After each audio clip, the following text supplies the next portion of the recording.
ঘটনাটি যেখানে ঘটেছিল সেই জায়গাটির নাম হচ্ছে ধাওয়াপাড়া। এই ধাওয়াপাড়া কিন্তু এই রাজবাড়ী সদর উপজেলার মধ্যেই পড়ে গিয়েছে আর কি। পদ্মা নদীর পাশে এই ধাওয়াপাড়া গ্রামটি অবস্থিত। আমরা লোকালি এটাকে ধাওয়াপাড়া ঘাট নামে চিনে থাকি আর কি। এই অনাথ চন্দ্র যিনি, এনার ছোটবেলা থেকেই খুব একটা প্রবল ইচ্ছা ছিল যে তিনি ব্ল্যাক ম্যাজিক শিখবেন। এই আগ্রহ জন্মাবার পেছনে কারণও রয়েছে। কারণ হচ্ছে যে ওই সময়ে বিভিন্ন কবিরাজ তান্ত্রিকের প্রতি মানুষ নির্ভরশীল থাকতো। তখন তো ডাক্তার এরকম ছিল না। বিভিন্ন বিভিন্ন মানে সমস্যা, জিনে ধরা, টুকটাক অসুখ বিসুখ, এই সমস্ত কারণে মানুষ তাদের কাছে যেতেন। তাদের কামাই রোজগারও ভালো হতো, মানুষ তাদেরকে সম্মানও করত। এই কারণে তার ভিতর একটা প্রবল আগ্রহ জন্মেছিল যে তিনি এই তান্ত্রিক হবেন। এই কারণে তিনি বিভিন্ন তান্ত্রিকের কাছে আসা যাওয়া শুরু করেছেন, কিন্তু কাউকে তার ভালো মনে হচ্ছিল না, সব মনে হচ্ছিল ফ্রড। একবার কি হলো, ওই ধাওয়াপাড়া গ্রামেই কোন একটা গ্রাম থেকে একজন তান্ত্রিক আসে। বেশ উঁচু লম্বা ভয়ঙ্কর চেহারা ছিল তার, কিন্তু চেহারা তার ভয়ঙ্কর হলেও মানুষ হিসেবে তিনি অনেক ভালো ছিলেন। তার কথাবার্তা, চাল চলন, আচার আচরণ সবকিছুতেই সবাই মুগ্ধ হতো। আর তিনি কখনো কারো খারাপ কাজ করে দিতেন না। কেউ কারো ক্ষতি করার জন্য তার কাছে এসেছে, তিনি কোনো এই কাজ অ্যালাউ করতেন না। তিনি ফিরিয়ে দিতেন যে না, আমি এটা করতে পারবো না, যাও, ভালো হলে করবো, না হলে করবো না। টুকটাক কবিরাজি, অসুখ বিসুখের ট্রিটমেন্ট, জিনে ধরা, এই বিষয়গুলো উনি করতেন। এবং উনি আর্থিকভাবেও বেশ সচ্ছল ছিলেন। তিনি এই গ্রামে এসেই ঘরবাড়ি করে বসবাস শুরু করেন। আর উনি মানুষকে এই সমস্ত কবিরাজি বা তান্ত্রিক বিদ্যার পাশাপাশি আর্থিকভাবেও সহযোগিতা করতেন। যদি কারো কোনো সমস্যা হতো, টাকা পয়সা যদি তার কাছে আসতো, ওই টাকা পয়সা দিয়েও হেল্প করতেন, কারণ ওর কামাই রোজগার ভালোই ছিল। এই কারণে ওই তান্ত্রিকের প্রতি এই অনাথ দাদুর একটি ভালোবাসার সৃষ্টি হয়। ওনার কাছ থেকে ব্ল্যাক ম্যাজিক শিখবেন, এই আগ্রহটা ওনার মধ্যে প্রবল হয়, কিন্তু মুখে বলতে পারতেন না। তো উনি ওই তান্ত্রিকের কাছে যান, গিয়ে বলেন যে আমি আপনার সাথে সাথে থাকতে চাই, আপনার খেদমত করতে চাই। তো তান্ত্রিকও দেখলেন যে ওনারও তো বয়স হচ্ছে, আসলে বিভিন্ন জায়গায় যেতে গেলে ওনার সাথে কিছু জিনিস নিয়ে যেতে হয়, এই জিনিসগুলো তো টানতে পারেন না উনি। যেহেতু ছেলেটা আসছে একই গ্রামের, মুখ চেনাচিনি আগে থেকেই ছিল, তিনি আশেপাশে একটু খোঁজ খবর নিলেন, ছেলেটা কেমন, খোঁজ খবর নিয়ে জানলেন যে ভালো। তো বললেন ঠিক আছে, তুমি থাকো আমার সাথে। তো তার কাছে থেকে তিনি বিভিন্ন জায়গায় আসা যাওয়া করতেন, তিনি কিভাবে ট্রিটমেন্ট করে সেটা দেখতেন। এভাবে বেশ অনেক দিনই চলে যায়। আর ওই সময় কিন্তু অনাথ দাদুর বয়স 18+ আর কি, একদম তরুণ। তো এইভাবে 5-6 বছর একই রকম ভাবে চলে যায়। ওদিকে ওই তান্ত্রিকেরও কিন্তু বয়স হয়ে যাচ্ছে, মানে বেশ তার বয়সে প্রায় 60+ হয়ে গেছে। তো ওই তান্ত্রিক একদিন এই অনাথ দাদুকে বলেন যে অনেকেই তো আমার কাছে বিভিন্ন জিনিস নিতে আসে, বিভিন্ন ট্রিটমেন্টের জন্য আসে, সমস্যা নিয়ে আসে, কেউ টাকা পয়সার সমস্যা নিয়েও আসে। তো তুমি তো আজ পর্যন্ত আমার কাছ থেকে কোনো বেতনও নিলা না, কোনো টাকা পয়সাও চাইলা না, বা কোনো সমস্যার কথাও বললা না। আমারও তো বয়স হচ্ছে, যেহেতু 5-6 বছর তুমি আমার সাথে আছো, তোমার জন্য তো কিছু করে দেওয়া যাওয়ার দরকার আমার। তখন ওই অনাথ দাদু তার ইচ্ছার প্রকাশ করেন আর কি। কারণ এতদিন তিনি কিছুই বলেনি যে তিনি আসলে কি উদ্দেশ্যে তার সাথে আছেন। তখন উনি ওনার উদ্দেশ্যের কথা বলেন যে আপনি যেভাবে সিদ্ধি লাভ করেছেন সেই জিনিসটা আমাকে শেখান। তখন উনি বলেন যে না, এটা তো আসলে সম্ভব না, তুমি যা চাও আমি তাই দেবো, কিন্তু এই জিনিসটা শিখতে চেও না, এটা একটা অভিশপ্ত জীবন। এই অভিশাপ মাথায় নিয়ে তুমি বাঁচতে পারবা না, ঘুরে বেড়াতে পারবা না। যেটা আমি বেড়াচ্ছি, আমি চাই না যে এই কাজটি আর কেউ করুক। এজন্য আমি আমার সন্তানাদিদেরকে ওই জিনিসগুলো শিখিয়ে দিয়ে যাচ্ছি না, কারণ ওরা স্বাভাবিক জীবন যাপন করুক, আমি এটাই চাই। এদিকে দাদু বলছে যে না, আমাকে শেখাতেই হবে, আমার অনেক দিনের ইচ্ছা। উনি কিছুতেই মানে অনাথ দাদুকে বোঝাতে সক্ষম হচ্ছেন না। শেষ পর্যন্ত উনি বলেন, ওই কবিরাজ অনাথ দাদুকে বলেন যে ঠিক আছে, তোমাকে আমি কিছু শেখাচ্ছি, যে যাতে করে টুকটাক মানুষকে ঝাড়ফুঁক করতে পারবা এই জিনিসগুলো। কিন্তু এই অনাথ দাদু বলে যে না, এতটুকু কাজ হবে না, এতটুকু কাজ হবে না, আমি আরো ডিপ জিনিস শিখতে চাই, ঠিক আপনার মতো। এক পর্যায়ে ওই তান্ত্রিক অনাথ দাদুকে তার তান্ত্রিক বিদ্যা শেখাতে রাজি হন এবং বলেন যে তোমাকে প্রথমেই যে কাজটি করতে হবে সেটি হলো এমন একটা ছেলেকে, মানে বাচ্চা ছেলেকে তোমাকে জোগাড় করতে হবে যেই ছেলেটির বাবা নেই, বাবা নেই, মা আছে বা মা থেকেও নেই। এখন বাবা নেই বলতে কিন্তু বোঝানো হচ্ছে যেই ছেলেটির বাবার পরিচয় নেই। এমন ছেলে পাওয়া কিন্তু খুবই দুরূহ ব্যাপার, খুবই দুরূহ ব্যাপার।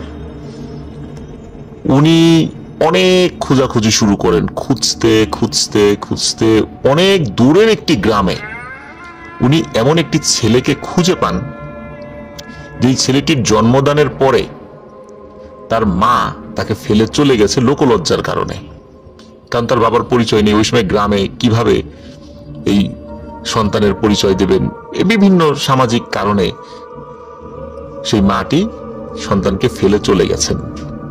এখন এই ছেলের দায়িত্ব কে নেবে? তো উনি যেহেতু এইভাবে খুঁজছিলেন এমন টাইপের একটি ছেলে, তাকে পেয়ে যান এবং তাকে সাথে করে নিয়ে আসেন। কবিরাজের শর্ত ছিল যে এই ছেলে সে যখন তার ঘরে বড় হতে থাকবে তার সকল ধরনের আবদার, যে জিনিস খেতে চায়, যে জিনিস পড়তে চায়, সেই আবদার মেটাতে হবে। তো বলেন ঠিক আছে, তাই করা হবে। অনাথ দাদু যখন ওই তান্ত্রিকের সাথে কাজ শুরু করেছে তখন উনি বিয়ে করেননি, পরবর্তীতে বিয়ে করেছিলেন আর কি। তো ওই সন্তানকে এনে তার ওয়াইফের কাছে দেন, বলেন যে এই সন্তানের কোনো যেন অযত্ন না হয়। ওই সন্তানের বয়স যখন 12 বছর পূর্ণ হবে যেই রাত্রে, সেই রাত্রেই একটি রিচুয়াল করতে হবে ওই ছেলেকে দিয়ে।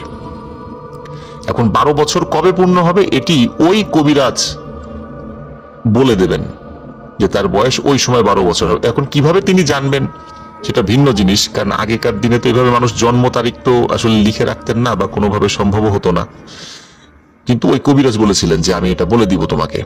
তো ওই ছেলেটি বড় হচ্ছে অনাথ দাদুর ঘরে, একদম তার নিজের ছেলের মতো বড় হচ্ছে, কোনো অভাব অনটন কোনো কিচ্ছু রাখেননি, তার কোনো আবদারকে কখনো যে ফেলে দিয়েছেন বিষয়টা এরকম নয়। এভাবে দিন যায় রাত যায়। এদিকে কি হয় যে ওই যে কবিরাজ উনি এই যে 12 বছরের একটা দীর্ঘ সময়, ওই ছেলেকে যখন নিয়ে আসে তার বয়স ছিল 7-8 মাস এরকম আর কি, কিন্তু 12 বছর একটা দীর্ঘ সময়। তখন এই কবিরাজ একটা সময় ওই অনাথ দাদুকে বলেন যে আমি তো আমার যে মূল গ্রাম সেখানে চলে যাচ্ছি। তখন এই অনাথ দাদু বলেন তাহলে আমার কি হবে? আপনি যে বললেন এই ছেলেকে লালন পালন করতে হবে, তখন বলেন যে আমি যদি বেঁচে থাকি অবশ্যই এই ছেলের বয়স 12 বছর হওয়ার আগেই আমি তোমার সাথে এসে দেখা করব। তো তিনি সেই প্রতিশ্রুতি দিয়ে চলে যান। এদিকে ওই ছেলেটি বড় হতে থাকে।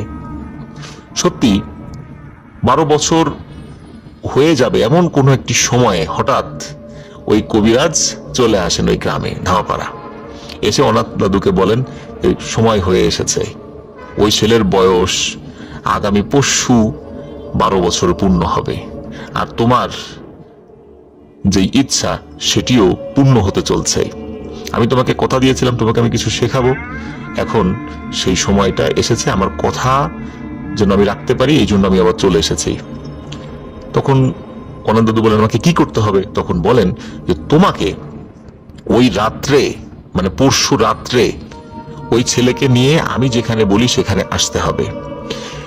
ওই ছেলে যেই মিষ্টি খেতে পছন্দ করে সেই ধরনেরই মিষ্টি তুমি বেশ কয়েক কেজি কিনে আনবা, আর সাথে করে বড় একটি ধারালো তরবারি নিয়ে আসবা।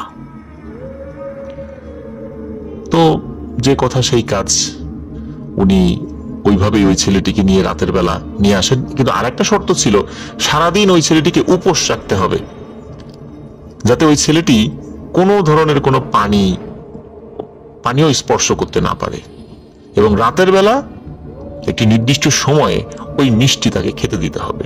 তো সারাদিন ছেলেটিকে উপোস রাখা হয় এবং ওই কবিরাজের কথা অনুযায়ী একটি নির্দিষ্ট জায়গায় নিয়ে আসা হয়। নিয়ে আসার পরে তাকে বলা হয় যে তুমি ছেলেটিকে মিষ্টি খেতে দিবা। মিষ্টি খেতে খেতে একটা পর্যায়ে ছেলেটি তোমার কাছে পানি চাইবে, তুমি বলবো আচ্ছা বাবা আমি পানি আনছি। এই বলে তুমি পানি দেওয়ার নাম করে সাথে সাথে পেছনে গিয়ে এই তরবারি দিয়ে এক কোপে তার মাথাটা আলাদা করে দিবা দেহ থেকে। তখন ওই অনাথ দাদু একটু ইতস্তত বোধ করছিল যে না, এটা কিভাবে সম্ভব, এতদিন ধরে ছেলেটিকে বড় করেছি, এখন মেরে ফেলবো, এরকম তো কথা ছিল না। আমি মনে করছি এমনি হয়তোবা এই ছেলেটাকে পালতে বলছেন, এই ছেলেটাকে দিয়ে আমি কোনো সিদ্ধি লাভ করতে পারবো, কিন্তু তাকে হত্যা করে সিদ্ধি লাভ করতে হবে, এটা কেমন কথা। তখন ওই কবিরাজ বলেন, এটাই তোমাকে করতে হবে, এই জন্য তোমাকে বলেছিলাম এই জীবন অভিশপ্তের জীবন, অভিশাপ তোমার উপর নেমে আসবে, এটাকে তোমাকে মেনে নিতে হবে, কিছু করার নেই, তা না হলে তুমি সিদ্ধি লাভ করতে পারবে না। এখন তখন মানে ওই অনাথ দাদু চিন্তা করেন যে সারাটা জীবন আমি আমার মনের মধ্যে পালন করছি যে আমি বড় একজন তান্ত্রিক হব, এখন এই সুযোগটাকে হাতছাড়া করে ফেলবো, না, এটা আমাকে করতেই হবে। সত্যি ওই ছেলেটিকে একটা নির্দিষ্ট সময় মিষ্টি মানে খেতে দেন। ছেলেটি মিষ্টি খেতে খেতে একটি পর্যায়ে বলে, বাবা পানি খাবো। এমন করুণ ভাবে সে পানি খেতে চায়, তখন বলে যে আচ্ছা পানি আনছি। পানি আনছি এই কথা বলে পেছন দিকে ঘুরে গিয়ে তরবারি দিয়ে এক কোপে ছেলেটির দেহ থেকে মাথা বিচ্ছিন্ন করে ফেলেন। যখনই এই কাজটি করে ফেলেছেন সাথে সাথে ওনার বোধোদয় হয় যে হায় হায়, এটা আমি কি করলাম, ছেলের মতো করে বড় করলাম, এত আদর দিয়ে তাকে আমি মেরে ফেললাম এই তান্ত্রিক হওয়ার জন্য, এটা আমি কি করলাম। উনি অনুশোচনায় কান্না করতে করতে মাটিতে গড়াগড়ি করতে থাকেন। তখন ওই তান্ত্রিক বলেন যে আর কিছু করার নেই, আমি তো তোমাকে শুরু থেকেই বলেছিলাম যে এটা একটা অভিশপ্ত জীবন, আর যার কারণে আমি আমার নিজের সন্তানদেরকে পর্যন্ত এই জিনিস শিখাই নেই, আর আমি নিজে মাথায় অভিশাপ নিয়ে ঘুরে বেড়াচ্ছি। তুমি এই অভিশাপ জীবন বেছে নিয়েছো, এখন আর কিচ্ছু করার নেই, তুমি যেটা চাও সেটা পূর্ণ হয়ে গেছে ইতোমধ্যে। এই ছেলের রূপ ধরে একটি পিশাচ তোমার পিছে লেগে গেছে এখন থেকেই।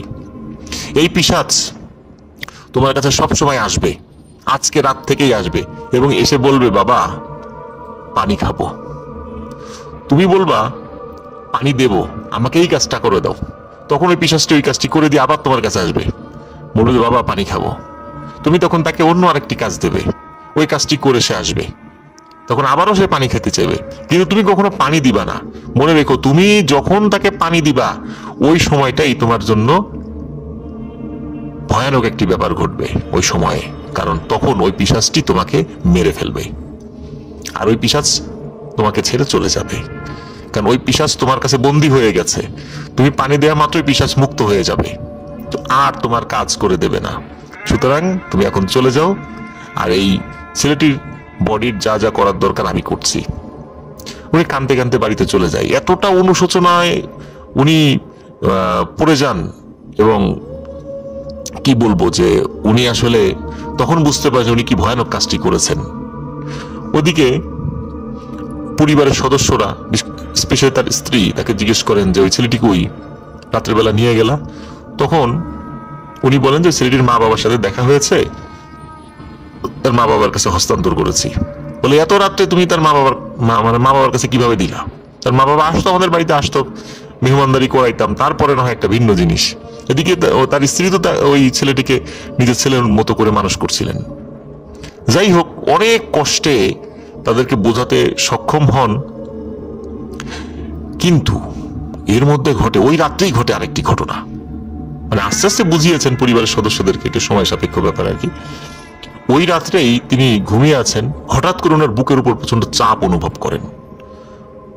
উনি তাকিয়ে দেখেন ওই ছেলেটি তার বুকের উপর বসে আছে এবং বলছে যে আচ্ছা বাবা, আমার কি কোনো অপরাধ ছিল? এই কাজটি কেন আমার সাথে করলা? আমার কি অন্যায় ছিল? আমাকে এখন পানি দাও, আমাকে তো পানিও খেতে দিলা না। তখন যখন বলছে আমাকে পানি দাও, তখন উনি কোন একটা কাজের কথা বলেছেন। কি কাজ এটি আসলে নিতাই দাদু যিনি, উনি বলতে পারেননি, যে কোনো একটা কাজ দিয়েছেন। তো ওই রাত্রের মতোই পিশাচটি চলে যায়। পরের রাত্রে আবার আসে তার কাছে, একই রকম ভাবে বুকের উপর এসে বসে যে বাবা পানি খাবো, পানি দাও। তখন উনি আরো একটি কাজ দেন, ওই রাত্রের মতো সে চলে যায়। তো এভাবে প্রতিনিয়ত ওই পিশাচটি এসে বলে বাবা পানি খাবো। এদিকে ওই ছেলেটিকে হত্যা করার পর ওনার ভিতরে এত অনুশোচনা বোধ হয়েছিল, একটি পর্যায়ে উনি সিদ্ধান্ত নেন যে সত্যি সত্যি ওই পিশাচকে তিনি পানি খেতে দেবেন। উনি আর পারছিলেন না এটা নিতে, এই অভিশপ্ত জীবন উনি আর বয়ে বেড়াতে পারছিলেন না। এক রাত্রে যখন আসে এবং এসে বলে বাবা পানি খাবো, সত্যি উনি আগে থেকেই পানি রেডি করে রেখেছিলেন। উনি জানতেন যে ওনার পরিণতি কি হবে। উনি পানিটি পিশাচের হাতে দিয়ে দেন। তারপরে ওই অনাথ দাদু হঠাৎ করে অদৃশ্য হয়ে যান। ওনার বাড়ির লোকজন আর ওনাকে খুঁজে পায় না। 1 দিন 2 দিন 3 দিন চলে যায়, তাকে আর খুঁজে পায় না। প্রায় 1.5 মাস পর একই ঘরের মধ্যে অনাথ দাদুকে রাতের বেলা পাওয়া যায়, তার ধর থেকে মাথা বিচ্ছিন্ন অবস্থায়। মনে হচ্ছে মাত্র তাকে শিরোচ্ছেদ করা হয়েছে। কে করেছে, কিভাবে হলো, বাড়ির লোকজন কিন্তু এগুলো কিচ্ছু জানে না। সবাই চিৎকার চেঁচামেচি শুরু করে দেয়। কোনো প্রতিবেশী হয়তো এই কাজ করেছে, কিন্তু ঘরের দরজা তো ভেতর থেকে বন্ধ। কে কাজ করলো, মানে এটা কে করলো, এটা তারাও বুঝতে পারে না। একে অন্যকে দোষারোপ করতে থাকে। কিন্তু এর মধ্যে ওই তান্ত্রিক চলে আসে যার কাছে তিনি দীক্ষা নিয়েছিলেন। সে এসে বলে যে ওকে আসলে কোনো মানুষ হত্যা করেনি, কোনো প্রতিবেশী হত্যা করেনি, কোনো মামলা মোকদ্দমা করারও কোনো প্রয়োজন নেই, কারণ ও আসলে ওর নিজেকেই হত্যা করেছে। কারণ একটি পিশাচ তার পিছে লেগে গিয়েছিল, এই পিশাচকে তার মানে গোলাম বানিয়ে দেওয়া হয়েছিল, এবং সে এইভাবে তাকে পানি দিয়েছিল বলে তাকে ওই পিশাচটি হত্যা করেছে, এবং পিশাচটি এখন মুক্ত হয়ে গেছে। এটি ছিল ঘটনা। প্রিয় লিসেনার্স, এই ঘটনা থেকে আমরা জানতে পারলাম যে ব্ল্যাক ম্যাজিশিয়ান হয়ে ওঠা কিন্তু খুব কঠিন একটি ব্যাপার, একটি অভিশপ্ত জীবন। একটু এদিক ওদিক হলেই প্রাণ চলে যাবে। আর এই অভিশপ্ত জীবন নিয়ে কোনো সুপার ন্যাচারাল পাওয়ার হোল্ড করা, এটি কিন্তু নিশ্চয়ই কোনো বুদ্ধিমানের কাজ নয়। ইহকাল তো নষ্ট হলোই, পরকালও শেষ। আশা করছি এই ঘটনাটি আপনাদের ভালো লেগেছে এবং ঘটনাটি থেকে আপনারা অনেক কিছু শিখতে পেরেছেন, এবং আমাদের পরবর্তী জীবনের জন্য এই ঘটনাটি শিক্ষণীয় একটি বিষয় হয়ে থাকবে।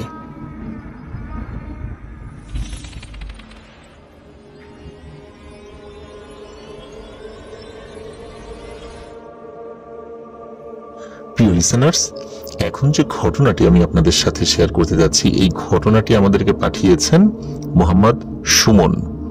তার বাড়ি মাগুরা জেলার শ্রীপুর থানায়। এই ঘটনাটি ওনার আপন দাদার সঙ্গে ঘটেছিল। ঘটনাটির সময়কাল বাংলাদেশের স্বাধীনতার পূর্বে। আর এই ঘটনাটি এই সুমন ভাইয়ের দাদি ওনাকে বলেছিলেন।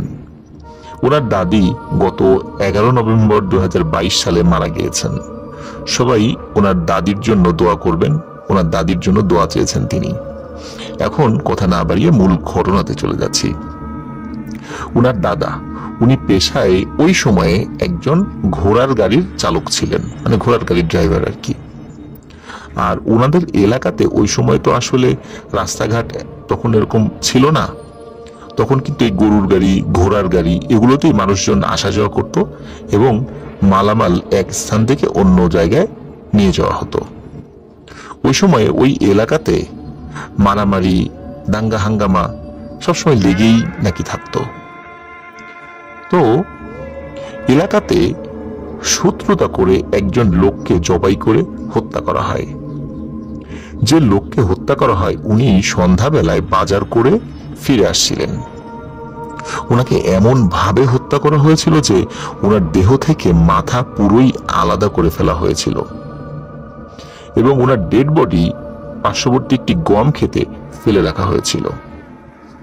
সকালবেলা যখন ওই গম যে ক্ষেত রয়েছে সেখানকার পরিচর্যার জন্য লোকজন যায়, তারা ওই ডেড বডি আবিষ্কার করে, মাথা একদিকে, বডি আর একদিকে। চিৎকার চেঁচামেচি শুরু হয়ে যায়। তখন পুলিশকে খবর দেওয়া হয়। পুলিশ আসে। পুলিশ আসার পর ডেড বডি পোস্টমর্টেম করার জন্য শ্রীপুর নিয়ে যায়। আর লাশ কিভাবে নিয়ে যাবে? ওই সময় তো এরকম ভ্যান ছিল না, ওই গরুর গাড়ি, ঘোড়ার গাড়ি এগুলোই ছিল। এখন কোনো গরুর গাড়িওয়ালা ওই লাশ নিতে রাজি হচ্ছিলেন না। এখন এই যে সুমন ভাইয়ের যিনি দাদা, উনি তো ঘোড়ার গাড়ির ড্রাইভার ছিলেন, ওনাকে পুলিশে ধরে যে এই তুমি এটা নিয়ে চলো। উনি রাজি হচ্ছিলেন না যে আসলে যদি লাশ নেওয়া হয়, এরকম একটা লাশ, তাহলে তো মানুষজন খাবার দাবার আমার গাড়িতে তুলবে না, লোকজনও উঠতে চাইবে না, এটা স্বাভাবিক চিন্তা। কিন্তু গ্রামের লোকজনও খুব রিকোয়েস্ট করে যে আমরা উঠবো তোমার গাড়িতে, আমরাই তো উঠি সবসময়, সমস্যা কি, আমাদের নিয়েই তো তোমার ভয়, তো আমরা যদি তোমাকে সাহস দেই তাহলে তার ভয় পাওয়ার কোনো কারণ নেই। যেহেতু গ্রামবাসীও তাকে সাহস দিচ্ছিলেন যে তোমার কোনো ভয় নেই, তুমি লাশ নাও, আমরা এই বিষয়গুলো নিয়ে তোমাকে কোনো অভিযোগ করব না কখনোই। তো যাই হোক, সবার কাছ থেকে মানসিকভাবে সাপোর্ট পেয়ে উনি রাজি হন এবং ওনার ঘোড়ার গাড়িতে সেই লাশটি নিয়ে এবং পুলিশদের সহযোগিতায় উনি চলে যান। তো লাশ পোস্টমর্টেম করতে করতে প্রায় সন্ধ্যা ঘনিয়ে আসে। সন্ধ্যার পর আবার তাকে লাশ বুঝিয়ে দেওয়া হয়। ওই লোকের যাকে হত্যা করা হয়েছিল তার কোনো আত্মীয় স্বজন সাথে আসেনি, যেহেতু ওই সুমন ভাইয়ের দাদা গ্রামের একজন খুব পরিচিত ব্যক্তি ছিলেন, তো আত্মীয় স্বজনরাই তাকে বলে যে তুমি লাশটি নিয়ে এসো। আর ওই লোকের আসলে ওইরকম তেমন মানে পরিণত বয়স্ক আত্মীয় স্বজন আশেপাশে ছিলও না যে তার ওই লাশটার সাথে যাবে আর কি। তো যার কারণে মোটামুটি সবাই দায়িত্ব ওই সুমন ভাইয়ের দাদাকেই দিয়েছিলেন। তো উনি একাই লাশ নিয়ে গিয়েছিলেন পুলিশের সহযোগিতায়, কিন্তু পোস্টমর্টেম করার পর লাশ বুঝে নেওয়ার পর তো আর কেউ নেই। পুলিশ তো আসার সময় সাথে এসেছে, যাওয়ার সময় তো আর সাথে থাকবে না, পুলিশ তো তাদের কাজ করে শেষ করে দিয়েছে। তো সুমন ভাইয়ের দাদার কাছ থেকে টিপসই নেন যে লাশ বুঝে পেলাম। তারপরে সুমন ভাইয়ের দাদা ওই লাশটি নিয়ে আবার গ্রামের দিকে ফিরতে থাকেন। সন্ধ্যার কিছু আগে তাকে বুঝিয়ে দেওয়া হয় এখন রাস্তাঘাট তো খারাপ, চাইলেও তো দ্রুত আসা যাবে না, ঘন্টা 2, 2.5 বা 3 ঘন্টা সময় লেগেই যাবে গ্রামে আসতে আসতে। তো আসছিলেন, তো আস্তে আস্তে মোটামুটি এশার আজান দিয়ে দিয়েছে। তখন এশার আজানের বেশ খানিকক্ষণ পর উনি এমন একটা জায়গায় আসেন যে আশেপাশে কোনো ঘর বাড়ি নেই, মানে ওই পথটা ওনাকে বেশ একা একাই আসতে হবে, আশেপাশে কোনো লোক পাওয়ারও কোনো সম্ভাবনা নেই। তো উনি আস্তে আস্তে হঠাৎ একটি জায়গায় চলে আসেন যেখানে একটি বড় গাছ ছিল। ওই গাছের নিচ দিয়ে উনি যখন ওনার ঘোড়ার গাড়িটি লাশ সমেত নিয়ে যাচ্ছিলেন, ওনার মনে হলো ওই গাছের কাছাকাছি কোনো একটা জায়গা থেকে কান্নার আওয়াজ আসছে, মনে হচ্ছে কেউ ফুপিয়ে ফুপিয়ে কাঁদছে। তো শুরুতে সুমন ভাইয়ের দাদা এটাকে মনের ভুল ভাবেন, যে হয়তোবা ভুল শুনছেন তিনি, কিন্তু উনি যখন কিছুটা পথ আরো এগিয়ে যান, হঠাৎ করে তিনি দেখেন যে সামনে সাদা কাপড় পরা একটি লোক হেঁটে যাচ্ছে, তার কাঁধে একটি বস্তা রয়েছে। ঘোড়ার গাড়ির নিচে কিন্তু হারিকেন থাকতো, উনি কিন্তু হারিকেন জ্বালিয়ে নিয়েছিলেন যখন সন্ধ্যা লেগে গিয়েছিল বা সন্ধ্যা ভাব ভাব হয়েছিল আর কি, ওই লাশ নেওয়ার সময় হারিকেন জ্বালিয়ে রেখেছিলেন। ওই হারিকেনের আলোতেই উনি দূরে দেখতে পাচ্ছেন যে একটি লোক সাদা কাপড় পরা, কাঁধে একটি সাদা বস্তা, এটি নিয়ে হেঁটে যাচ্ছে এবং ওই লোকটি কান্না করছে। তো তখন দাদা মনে মনে ভাবলেন এত রাতে এই লোকটা কোথায় যায়, আশেপাশে তো কোনো বাড়িও নাই, বাজারও নাই, চারদিকে শুধু মাঠ আর মাঠ। কিছু সময় পর দাদা পেছনে তাকালে দেখতে পান ওই বৃদ্ধ লোকটা দাদার গাড়ির পেছনে বসে আছে। এটা যখন দেখে সাথে সাথে উনি ভয়ানক ভয় পান। উনি বুঝতে পারেন যে এই অপমৃত্যু যেহেতু হয়েছে এই লাশটির বা এই লোকটির, এই কারণে এই সমস্যাটি হচ্ছে। তো দাদা মনে মনে যা দোয়া কালাম জানতেন তাই পড়তে থাকলেন। একটি সময় যখন অতিবাহিত হয় তখন দাদা খেয়াল করলেন ওই বৃদ্ধ লোকটি আর নেই, কিন্তু ওই যে লাশটি ছিল ওই লাশটি কাত হয়ে গাড়ির একদিকে চলে গেছে। তো সুমন ভাই দাদা ভাবলেন হয়তোবা গাড়ির ঝাঁকিতে লাশটি একদিক থেকে আরেক দিকে চলে গেছে। উনি আবার কি করেন, লাশটি আবার ঠিক করে দেন, মানে যেখানে থাকার দরকার ছিল সেদিকে সরিয়ে নিয়ে আসেন। কিছু সময় পর আবার সুমন ভাই দাদা ফিল করেন ওনার গাড়িটি অনেক ভারী হয়ে গেছে, মানে এতটা ভারী হয়েছে যে ঘোড়াটি ঠিক মতো গাড়িটি এগিয়ে নিয়ে যেতে পারছে না। উনি চেষ্টা করছিলেন যে ঘোড়াকে বারবার তাগাদা দিয়ে গাড়িটি সামনের দিকে নিয়ে যাওয়ার জন্য। আর তখন রাস্তায় কাদাও ছিল না যে কাদার মধ্যে গাড়ির চাকাটা পড়ে যাবে, একদম স্বাভাবিক ছিল। তো উনি মনে মনে দোয়া দুরুদ যা জানতেন পড়তে থাকেন।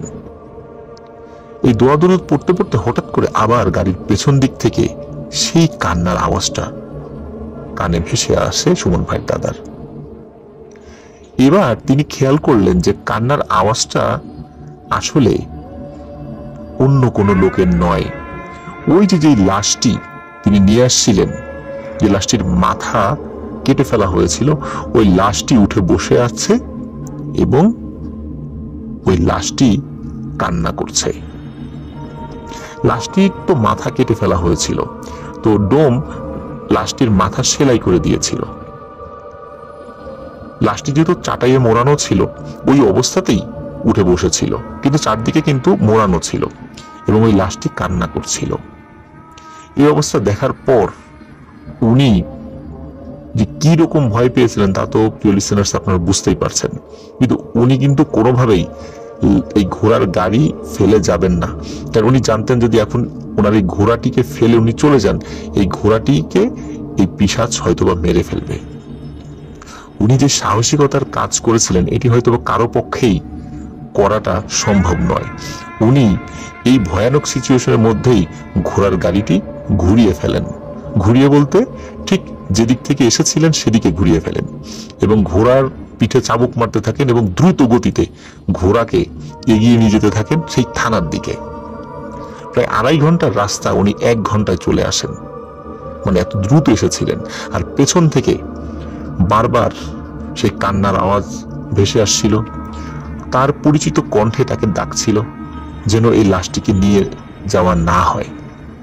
কিন্তু তিনি জোরে জোরে দোয়া পড়ছিলেন এবং ঘোড়ার গাড়িটি চালিয়ে থানায় নিয়ে যান। এত রাত্রে থানায় তিনি গাড়ি নিয়ে এসেছেন। থানার পুলিশরা দেখে তাকে কারণ জিজ্ঞেস করে যে এই লাশটি না সন্ধ্যার সময় তুমি নিয়ে গেলা, কেন নিয়ে আসলা? তো থানার যিনি দায়িত্বে ছিলেন তাকে তিনি সব ঘটনা খুলে বললেন। যদিও বা থানা পুলিশের কাছে এই ঘটনাগুলোর বিশ্বাসযোগ্যতা নেই, তারপরও থানার যিনি ওসি সাহেব ছিলেন তিনি খুব ভালোভাবে তার কথাগুলো শুনলেন। তিনি কোনো উত্তর দেননি যে এটা বিশ্বাসযোগ্য নয় বা বিশ্বাসযোগ্য। তিনি বললেন যে ঠিক আছে, যেহেতু ভয় পেয়েছো লাশটি এখানেই থাক, সকালবেলা তুমি ধীরে সুস্থে লাশটি নিয়ে গ্রামে চলে যেও। তো ওনাকে থানার একটি পাশে বিশ্রামের জায়গা দেয়া হয় এবং ওই লাশটি সুন্দর করে একটি জায়গায় রেখে দেওয়া হয়। সকালবেলা আবার পুলিশদের সহযোগিতায় ঘোড়ার গাড়িতে লাশ তুলে দেওয়া হয় এবং উনি খুব সুন্দরভাবেই বাড়িতে চলে আসেন। তো চলে আসার পর উনি খুব যেহেতু সারা রাত উনি খাননি, দিনের বেলাতেও খাওয়া দাওয়া হয়নি, আগের দিন আর কি। তো বাড়িতে এসে উনি আর এই ধরনের ভয়ঙ্কর ঘটনা খুলে বলেন না। উনি প্রথমেই ওই আত্মীয় স্বজন, ওই লাশের যারা ছিলেন তাদের কাছে লাশটি বুঝিয়ে দেন এবং বাড়িতে এসে বলেন যে কি খাবার আছে তাড়াতাড়ি খাবার দাও, ক্ষুধা লাগছে।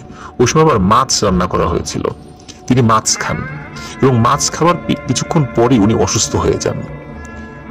তখন তার এই অসুস্থতার কারণ উনি প্রথমত ধরতে পারেননি, কিন্তু বাড়ির লোকজন জিজ্ঞেস করে কি ব্যাপার, মাছ খাওয়ার পরেই কোনো সমস্যা তো অন্য কারো হয়নি, তোমার হলো? তখন উনি বলেন যে রাত্রেবেলা ভয় পেয়েছিলেন। এই কথা শোনার সাথে সাথে ওনার বাড়ির সকলে বলেন যে তুমি রাত্রে ভয় পেয়েছিলে, তাহলে কেন আগে বলনি? ভয় পাওয়ার পরের পর এরকম মাছ খেতে হয় না যদি ঝাড়ফুঁক না করা হয়। এটা গ্রামের একটা বিশ্বাস আর কি। তো ওই যে উনি অসুস্থ হতে থাকলেন, ওনার শরীরে আগের মতো আর শক্তি ছিল না। ক্রমাগত উনি অসুস্থ হতেই থাকেন, শরীর দুর্বল হয়ে যেতে থাকে। ওনাকে একজন কবিরাজের কাছে নিয়ে যাওয়া হয়েছিল। তো কবিরাজ বলেন যে একটি ভয়ানক পিশাচ তার পিছনে লেগেছিল আর তাকে ভয় দেখানোর চেষ্টা করেছিল যাতে করে ওই লাশটি ফেলে সে চলে যায়, কিন্তু সে তো সেটা করেনি। এজন্য পিশাচটি তার উপর খুব ক্ষিপ্ত হয়েছে। তো যাই হোক, যেটি ঘটে সেটা হলো উনি ভয় পাওয়ার সাথে সাথে যেহেতু মাছ খেয়েছিলেন, এই কারণে তার শারীরিক যে সমস্যা দেখা দেয়, এরপরে ওই পিশাচের কোনো প্রভাব তার উপর ছিল না। কিন্তু উনি ওই যে ভয় পেয়েছিলেন এবং প্রথম অবস্থায় যে অসুস্থ হয়েছিলেন, এরপরে উনি আর কখনোই সুস্থ হননি। উনি এরপরেও অনেক বছর বেঁচে ছিলেন, কিন্তু সুস্থ অবস্থায় একদিনও ছিলেন না, সবসময় অসুস্থ অবস্থায় ছিলেন। এভাবেই তিনি মারা যান। তো এটি ছিল ঘটনা। প্রিয় লিসেনার্স, এখান থেকে একটি বিষয় জানতে পারলাম, গ্রামের মানুষরা কিন্তু অনেক কিছুই কুসংস্কার হিসাবে গণ্য করে, যেটা আমরা সেটাকে কুসংস্কার বলি, কিন্তু তারা সেটাকে খুব মান্য করে। আমাদের ভাষায় যেটা কুসংস্কার, এটা তাদের কাছে খুব মারাত্মক একটা বিশ্বাস যে সেটা করতেই হবে। এই যে ভয় পাওয়ার পর অনেক সময় আমরা দেখি গরম পানি দিয়ে গোসল করানো, তারপরে লোহা ধুয়ে পানি খাওয়ানো, এ ধরনের বিষয়গুলো যদিও বা বিজ্ঞানসম্মত নয়, আবার অনেক ক্ষেত্রে আমরা ধর্মীয় কোনো ভিত্তিও এই ঘটনাগুলোর বা এই ধরনের কার্যকলাপের পাই না। কিন্তু এই যে কিছু কিছু প্রথা চালু রয়েছে, আমি জানি না এটা আসলে কতটুকু সত্য, কিন্তু হতেও পারে যে দীর্ঘদিন ধরে চলে আসা এই জিনিসগুলো, এই টোটকা চিকিৎসাগুলো ভয়ের একটি খুব ভালো প্রতিষেধক হিসাবে কাজ করে। আর এই ধরনের ভয় পেলে সাহস ধরে রাখাটা এটা খুব কঠিন একটি ব্যাপার, যেটি সুমন ভাইয়ের দাদু করেছিলেন। সুমন ভাইয়ের দাদু এখন জীবিত নেই, তার জন্য আমরা আল্লাহর কাছে দোয়া করি আল্লাহ তাআলা তাকে বেহেশত নসিব করুন।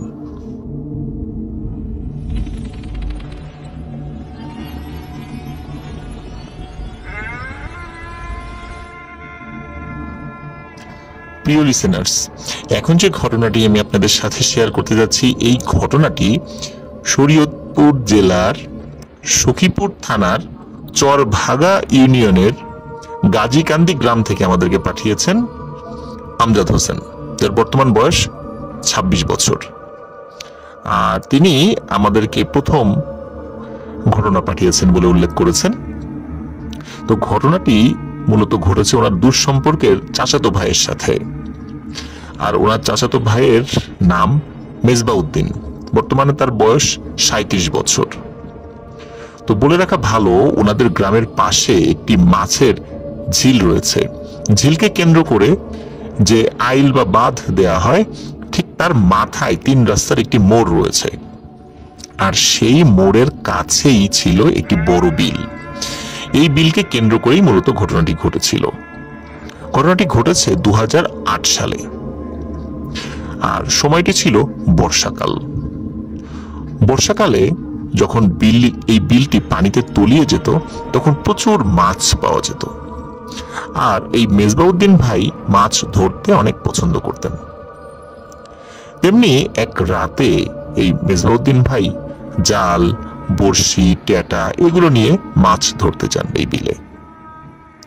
প্রতিদিনের মতো জাল ও বড়শি ফেলে ওই ঝিলের পাশে থাকা 3 রাস্তার মোড়ের পাশে বড় একটি শিমুল গাছের নিচে বসে বিশ্রাম নিচ্ছিলেন। উনি যে কাজটি করতেন সেটি হচ্ছে, প্রথমে জালটা এক মাথা থেকে আরেক মাথা বিছিয়ে নিতেন পানির মধ্যে। এরপর বেশ কিছু বড়শি উনি পেতে রাখতেন। রাতের বেলা তো আর বড়শি মাছ খাচ্ছে কিনা সেটা তো বোঝা যায় না, এই জন্য ওই মাছ যেগুলো খেয়ে ফেলতো, যেটাকে আমরা মাছের খাবার বা আধার বলি, এগুলো স্থায়ীভাবে ওই বড়শিটা গিলে ফেলতো, যার ফলে মাছ আর ছুটে যেতে পারতো না। এই জন্য 20-25টা বড়শি ফেলে উনি চলে আসতেন ওই শিমুল গাছের নিচে, খানিকক্ষণ পর পর গিয়ে চেক করতেন যে মাছ পড়েছে কিনা। এটা ওনার রেগুলার অ্যাক্টিভিটি ছিল আর কি। আর ওই রাত্রে বিশ্রাম নিতে গিয়ে তিনি হঠাৎ ঘুমিয়ে পড়েন। কয়েক ঘন্টা ঘুমিয়েছেন ঠিক তার মনে নেই, তবে আনুমানিক তিনি বলেন যে ঘন্টা 2-3 ঘুমিয়েছেন। আর রাত তখন হয়তো 1টা কি 1:30 বাজে। একটি শব্দে তার ঘুম ভেঙে যায়। তিনি শুনতে পান যেখানে তিনি জাল ফেলেছেন সেখানে অনেক শব্দ হচ্ছে। তিনি হাতে টর্চ লাইট নিয়ে জালের কাছে যান, কিন্তু জালের কাছে গিয়ে তিনি কোনো শব্দ শুনতে পান না। কিন্তু তিনি দেখতে পান যে জালে প্রচুর মাছ ধরা পড়েছে। মাছ দেখে তিনি অবাকও হন এবং খুবই খুশি হন, এবং তিনি ভাবলেন যে মাছগুলো যেহেতু ধরা পড়েছে এবং মাছের সাইজও মোটামুটি ভালো, বড় আর অনেক মাছ, তাহলে মাছগুলি এখনই সংগ্রহ করি। এখন যদি মাছগুলো সংগ্রহ করি, পরবর্তীতে আরো মাছ ধরা পড়বে, সেগুলো আবার তিনি পরে তুলবেন। এই চিন্তা করে তিনি একটি পাতিল নিয়ে নেমে যান। ওনার একটি স্টিলের পাতিল ছিল। পাতিল তো আর পানিতে ওই সময় ডুববে না, যেহেতু পাতিলের মধ্যে পানি ছিল না। উনি জালের কাছে নেমে যান পানির ভিতরে এবং পাতিলটি কাছে রেখে ওই জাল থেকে মাছ খুলছেন আর ওই পাতিলের মধ্যে রাখছেন, একটু আগান আবার পাতিলটা হাত ধরে টেনে ওনার সাথে নিয়ে যান, এভাবে তিনি মাছ খুলছিলেন। এদিকে কি হয় যে মাছ এত বেশি ধরা পড়েছিল যে ওনার পাতিল ভরে গিয়েছিল। তো উনি চিন্তা করলেন যে পাতিল যেহেতু ভরে গিয়েছে এবং জালে আরো মাছ আছে আর ওনার কাছে এক্সট্রা এমন কোনো জিনিস নেই যেখানে তিনি মাছ রাখবেন, তাই তিনি সিদ্ধান্ত নিলেন যে এই পাতিলগুলো নিয়ে উনি দ্রুত বাড়িতে চলে যাবেন, বাড়িতে গিয়ে মাছগুলো রেখে আবার উনি এখানে আসবেন, আবার এসে বাকি মাছগুলো উনি পাতিলে নিয়ে আবার বাড়িতে চলে যাবেন, তাহলে জালে আর কোনো মাছ থাকে না। এটাই ওনার পরিকল্পনা ছিল। তো উনি পাতিল ভর্তি প্রথম পর্যায়ে মাছ নিয়ে উনি বাড়ির দিকে যাচ্ছেন। তো যখন ওই শিমুল গাছটি আবার পার হয়ে গিয়েছেন, হঠাৎ করে ওনার মনে হলো যে ওনার যে পাতিলটা যেটা উনি মাথায় নিয়েছেন, পাতিলটি অনেক ভারী এবং ভেতরে মাছগুলো খুব জোরে নড়াচড়া করছে এবং পাতিলটি ভারী থেকে আরো ভারী হচ্ছে। উনি যে কাজটি করেন সেটি হলো যে পাতিলের ভার সইতে না পেরে অনেক কষ্টে মাথার উপর থেকে পাতিলটি নামান নিচে। নিচে নামানোর পর উনি খুবই অবাক হন এবং ভয়ও পান। উনি দেখেন যে পাতিলের মধ্যে একটি মাছও নেই। তাহলে এই পাতিলটি যে এত ভারী হয়ে গেল এবং নড়াচড়া করলো কি কারণে? মাছই যদি না থাকে তাহলে এমনটা কেন ঘটলো? ওনার মনের মধ্যে ভয় ঢুকে যায়। তখন তিনি চিন্তা করলেন যে এক মুহূর্ত আর এখানে নয়, এখনই বাড়ির দিকে চলে যাব। উনি যখন বাড়ির দিকে হাঁটা শুরু করেন, কিছুটা পথ যাওয়ার পর পেছন থেকে কে যেন ডেকে ওঠে, কিরে মাছ নিবি না? এই ডাকটি শুনে উনি খুব অবাক হন এবং পেছন দিকে তাকান।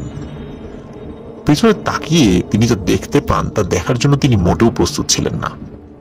তিনি চাঁদের আলোতে দেখতে পান যে সাদা কাপড় পরে কেউ একজন দাঁড়িয়ে আছে। তার মুখটা অস্বাভাবিক রকমের লম্বা, চারদিকে মাছ পচার তীব্র বিশ্রী গন্ধ। মাছ বাজারে যদি আমরা কখনো যাই, যদি পচা মাছের গন্ধ চারদিকে ছড়িয়ে পড়ে কেমন গন্ধ লাগে, ঠিক তেমন গন্ধ। মনে হচ্ছে শত শত মাছ পচে গিয়েছে এবং সেই মাছ পচার বিশ্রী গন্ধ তার নাকে এসে লাগছে এবং দুর্গন্ধে চারদিকে টেকা দেয়। তিনি বুঝতে পারেন যে তিনি কোনো মাছ খেয়ে খুব পিশাচের পাল্লায় পড়েছেন। তিনি আল্লাহর নাম করে জোরে বাড়ির দিকে দেন দৌড়। কিছুটা পথে যাওয়ার পরে হঠাৎ করে দেখতে পান ওই অবয়বটি তার সামনে এসে দাঁড়িয়েছে এবং আবারও বলছে, কিরে মাছ না নিয়ে চলে যাচ্ছিস? বাকি মাছগুলো নিয়ে আয়, আমি খাই। তখন এই মেজবাউদ্দিন ভাই বুঝতে পারেন আজকে আর রক্ষা নেই। তিনি বিভিন্ন দোয়া দুরূদ পড়তে থাকেন। একটি পর্যায়ে ওই অবয়বটি তার উপর আক্রমণ করে বসে। আক্রমণ করার অল্প সময় পরেই তিনি জ্ঞান হারান। তারপর আর কিছু মনে নেই। তিনি সেখানেই পড়েছিলেন। সকালে যখন অন্য যারা জাল ফেলেছিলেন, অন্য মানুষরা গ্রামের, তারা যখন জাল তোলার জন্য বিলের দিকে আসে, তখন তারা এই মেজবাউদ্দিন ভাইকে অচেতন অবস্থায় পায়। সারা শরীরে কাদা মাখা ছিল। সবাই তো তাকে চিনত, তাকে সবাই ধরাধরি করে বাড়িতে নিয়ে যান। কিছুক্ষণ পর তার জ্ঞান ফিরেও আসে, কিন্তু জ্ঞান ফেরার পর তার আচরণ খুবই অস্বাভাবিক হয়ে যায়। প্রচন্ড রকমের গালিগালাজ করতে থাকেন এবং সে মাছ খেতে চাচ্ছে। তখন তাকে পাশের গ্রামের কবিরাজের কাছে নেওয়া হয়। কবিরাজ তাকে দেখেই বলে যে ওর ভাগ্যটা ভালো, যে বেঁচে গেছে। বড় ধরনের এক পিশাচের খপ্পরে পড়েছিল সে। মূলত ওই পিশাচ সে যখন দেখেছে যে সে ওই মাছ আর না নিয়েই মাছ শেষ হয়ে গেছে, সে যদি আবার মাছ আনতে যেত ওই জালে, সেগুলো সে খেয়ে ফেলতো। সে যখন দেখলো যে মাছ না নিয়েই সে চলে যাচ্ছে, তখন সে পিশাচটি ক্ষিপ্ত হয়। আর পিশাচ তো নিজেও মাছ তুলে খেতে পারে, কিন্তু এদের যতই ক্ষমতা থাক না কেন, তাদের অনেকগুলো সীমাবদ্ধতাও রয়েছে। যে মানুষ যদি মাছ না ধরে তাদেরকে দেয়, বা মানুষ যদি মাছ ওই জাল থেকে না ছাড়িয়ে তাদেরকে দেয়, দুর্বল পর্যায়ের পিশাচরা এগুলো নিজেরা সংগ্রহ করে খেতে পারে না, শক্তিশালী গুলো খেতে পারে। ওটি আসলে অতটা শক্তিশালী পিশাচ ছিল না। যাই হোক, ওই কবিরাজ তাকে রুকিয়া করে দেন, ঝাড়ফুঁক দিয়ে দেন এবং বলে দেন যে ওই শিমুল গাছের কাছে সে যেন আর কখনোই না যায়, কারণ ওই পিশাচটি শিমুল গাছেই থাকে আর কি। আবার যদি তাকে দেখে আবারও তার উপর আক্রমণ করতে পারে। তো মেজরউদ্দিন ভাই কয়েকদিনের মধ্যে সুস্থ হয়ে যান। এরপরে তিনি আর ওই সাইডে মাছ ধরতে যেতেন না। তো এটি ছিল ঘটনা। প্রিয় লিসেনার্স, আশা করছি ঘটনাটি আপনাদের ভালো লেগেছে। আর মাছ ধরা কেন্দ্রিক ঘটনাগুলো আমাদের সবার কাছেই ভালো লাগে। আর দেখা যাচ্ছে যে মাছ ধরা কেন্দ্রিক ঘটনাগুলো অনেকটা একই রকমই হয়ে থাকে, এগুলোর ভিতরে ডিফারেন্সিয়েট করাটা একটু কঠিন। তবে এই ধরনের ঘটনা যেহেতু সারা বাংলাদেশের পথে প্রান্তরে ছড়িয়ে আছে, আর এই ঘটনাগুলোর সাথেও আমরা পরিচিত, আর এই ঘটনাগুলো যদি আমরা বারবারও শুনি কেন জানি ভালোই লাগে, কখনো খারাপ লাগে না। মনে হয় যে আরো শুনি এই ঘটনাগুলো, আরো কিছু ঘটনা আমরা এরকম পাই। তো আমার কাছেও ভালো লাগে যে ঘটনা ছোট হোক বড় হোক, সত্য ভয়ের ঘটনাগুলো আমরা আপনাদের সামনে উপস্থাপন করার জন্য নিরলসভাবে চেষ্টা করে যাচ্ছি, এবং আপনাদেরকেও অনুরোধ করব আপনারা সত্য ভয়ের ঘটনাগুলো আমাদেরকে অব্যাহতভাবে পাঠাতে থাকুন। প্রিয় লিসেনার্স, এখন যে ঘটনাটি আমি আপনাদের সাথে শেয়ার করব, এই ঘটনাটি আমাদেরকে দুবাই থেকে পাঠিয়েছেন শাকিল ভাই। তিনি গত 3 বছর ধরে দুবাইতে রয়েছেন। তার বাড়ি ফেনী জেলার সদর উপজেলার ধলিয়া ইউনিয়নের দৌলতপুর গ্রামে। আর ঘটনাটি মূলত তারই যমজ ভাই শরীফুল ইসলাম নিকেলের সাথে ঘটেছে। তার নাম শাকিল এবং তার যমজ ভাইয়ের নাম হচ্ছে নিকেল। তো ওনারা 2 ভাই 1 বোন। ঘটনাটির সময়কাল 2005 কি 6 সালের দিকে। ওনার ভাই এবং উনি মানে শাকিল এবং নিকেল এই দুজন খুব ডানপিটে ছিলেন, বেশিক্ষণ ঘরে থাকতেন না। সকাল বিকাল দুপুর সন্ধ্যা যেটাই হোক না কেন টাইমের কোনো ঠিক ঠিকানা নেই, যখন ভালো লাগতো ঘরের বাইরে চলে যেতেন। আর ওনার যে ভাই নিকেল, তার একটি শখ ছিল, সেটি হচ্ছে বিভিন্ন ধরনের পাখি পালন করা। সে কি করত, বিভিন্ন গাছে উঠে যেত, উঠে গিয়ে বিভিন্ন পাখির বাসা থেকে পাখির ছানাগুলো নিয়ে আসতো। আর ওই ছানাগুলো পালা তার একটি শখ ছিল। একটি সময় সে আবার এগুলো ছেড়েও দিত। তো এভাবেই সে তার শখ পূরণ করত। আর ঘটনাটি যখন ঘটে তখন সময়টা ছিল শীতকাল। ঘটনাটি সূত্রপাত হয় একদিন দুপুর বেলায়। আর ওনাদের এলাকাতে পরিত্যক্ত ভুতুরে বাড়ি যেগুলো রয়েছে, মানে অনেকদিন পড়ে আছে, কেউ থাকে না, পুরাতন জমিদার বাড়ি গোছের এমন যে বাড়িগুলো, স্থানীয়ভাবে সেই বাড়িগুলোকে ছা বাড়ি বলা হয়। তো ওনাদের গ্রামে এমন একটি পরিত্যক্ত বাড়ি ছিল, আর ওই বাড়ির পেছনে অনেক বড় একটি চর ছিল। অনেকেই ওখানে চাষাবাদ করত। তো ঘটনাটি যেদিন সূত্রপাত হয় সেদিন দুপুরবেলা উনি বাড়িতেই ছিলেন, মানে শাকিল ভাই বাড়িতেই ছিলেন। আর ওনার ভাই নিকেল সে ওই দিন দুপুর বেলায় ওই দিকটাতে গিয়েছিল। ওই পরিত্যক্ত বাড়ির বেশ খানিকটা এগিয়ে গেলে, মানে ওই বাড়ি থেকে বেশ খানিকটা এগিয়ে গেলে ওই 2 ভাইয়েরই এক বন্ধুর বাসা ছিল। তো ওকে ডাকার জন্য গিয়েছিল। আর ঘটনাটি যখন ঘটে তখন কিন্তু 2 ভাইয়ের বয়সই 12-13 বছর এরকম। তো সেদিন কোনো কারণে ওই বন্ধুটি, যেই বন্ধুর বাড়িতে ওই নিকেল গিয়েছিল, সে বাড়িতে ছিল না। আর ওই বন্ধুর কাছে মোবাইল ফোনও ছিল না, যার কারণে যোগাযোগ করে যেতে পারেনি। তো আত্মীয় বাড়িতে গিয়েছিল মূলত তার ওই বন্ধু। আর যেহেতু তার সাথে দেখা হয়নি, সে তখন কি করে, যে সে যে রাস্তা দিয়ে গিয়েছিল তখন কিন্তু ওই রাস্তাতে যাওয়ার সময় ওই পরিত্যক্ত বাড়ির কাছ দিয়ে যায়নি, কিন্তু ফেরত আসার সময় ওই পরিত্যক্ত বাড়ির ওইখান দিয়ে সে ফিরছিল। তো ওই পরিত্যক্ত বাড়ির পেছন দিকে একটি ছোটখাটো বাগান ছিল। যখন ওই বাগানের পাশ দিয়ে নিকেল আসছিল তখন সে দেখতে পায় যে স্বাভাবিক সাইজ থেকেও কিছুটা বড়, খুব বেশি বড় না, কিছুটা বড়, একদম ধবধবে সাদা 2টো বিড়াল ঝগড়া করছে। মারামারি করছে না, ওই যে আমরা অনেক সময় দেখি 2টো বিড়াল মুখোমুখি আক্রমণাত্মক ভাব থাকে, এমন আর কি। তখন এই নিকেল সে চিন্তা করে যে এই দুটো বিড়ালের ঝগড়া থামিয়ে দিই, একটাকে আর একটা থেকে দূরে পাঠিয়ে দিই।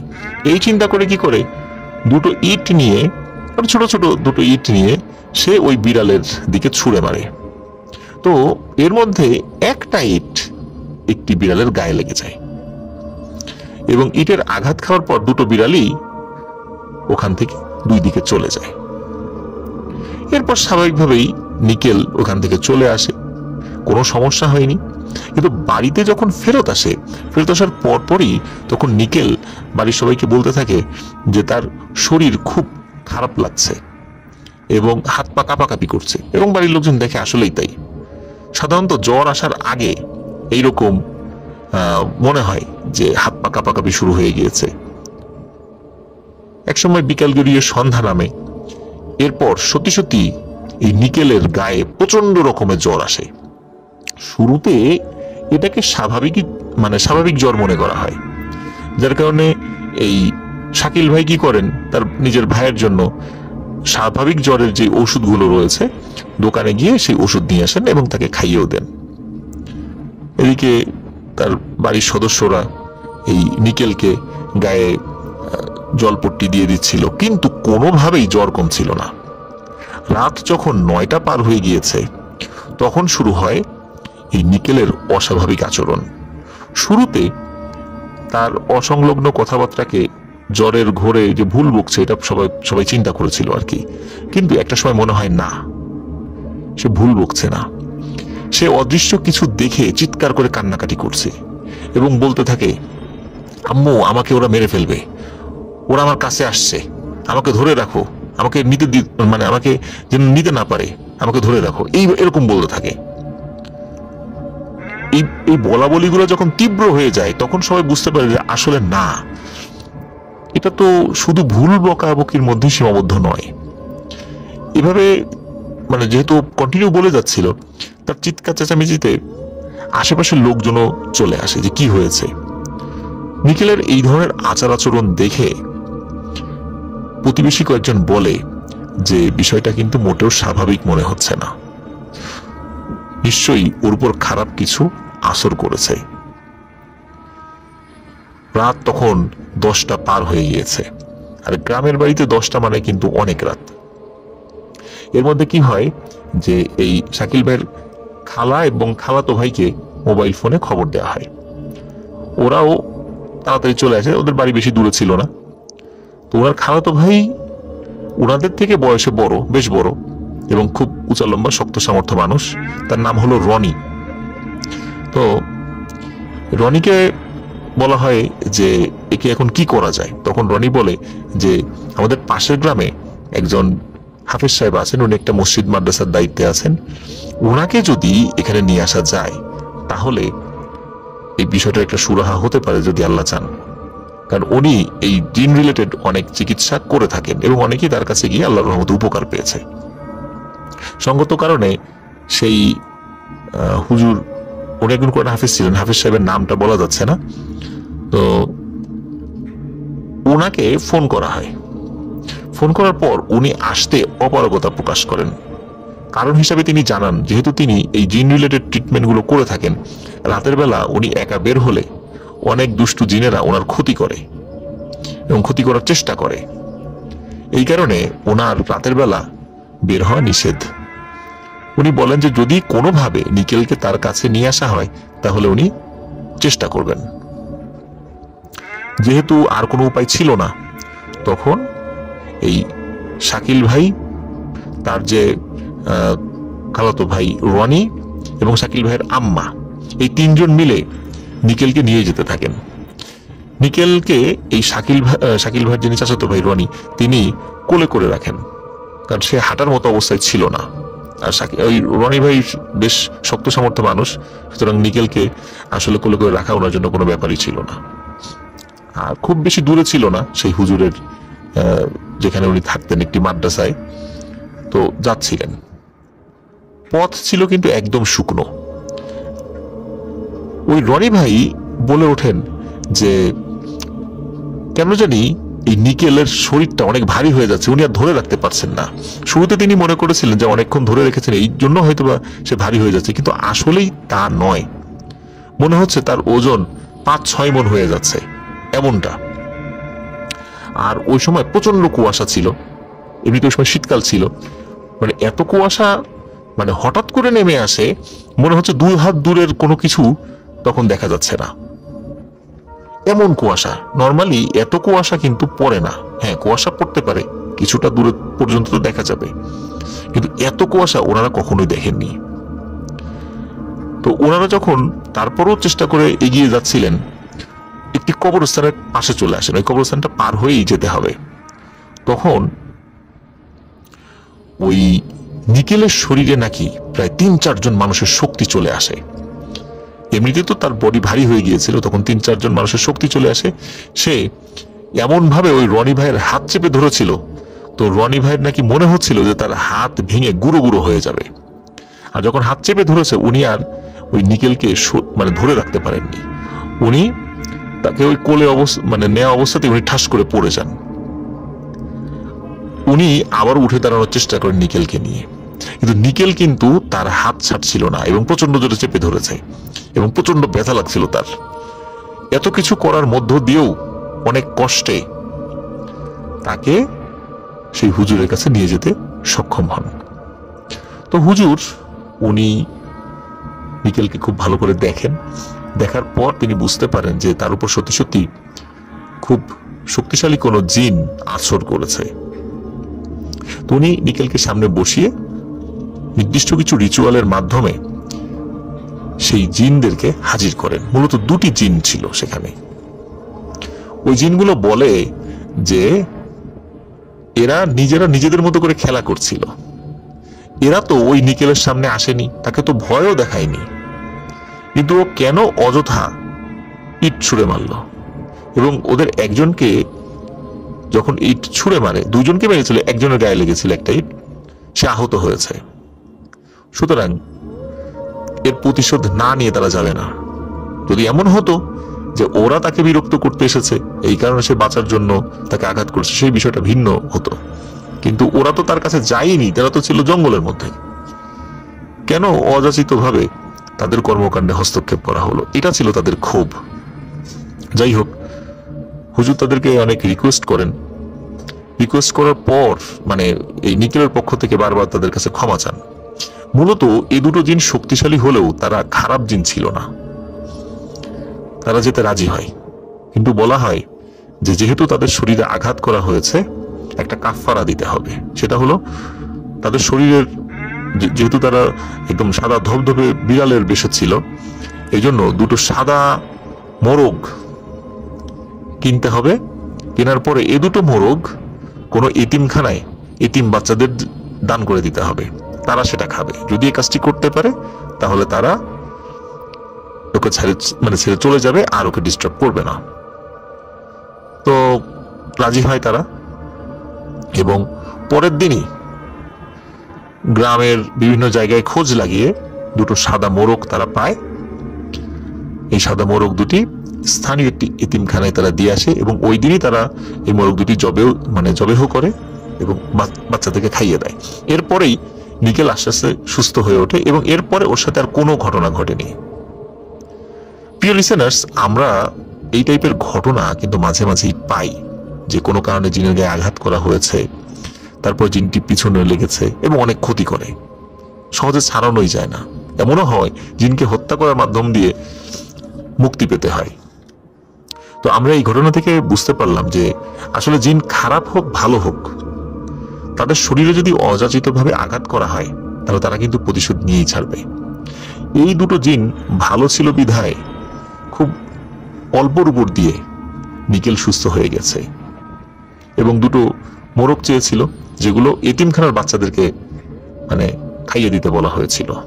এমনটা বলেনি যে একটা খাসি লাগবে, অমুক জায়গায় দিয়ে আসো আমরা খাবো, এমনটা বলেনি। কিন্তু দেখুন যে ভালো জিন হলেও তারা কিন্তু মানুষের উপর প্রতিশোধ নিতে ছাড়ে না।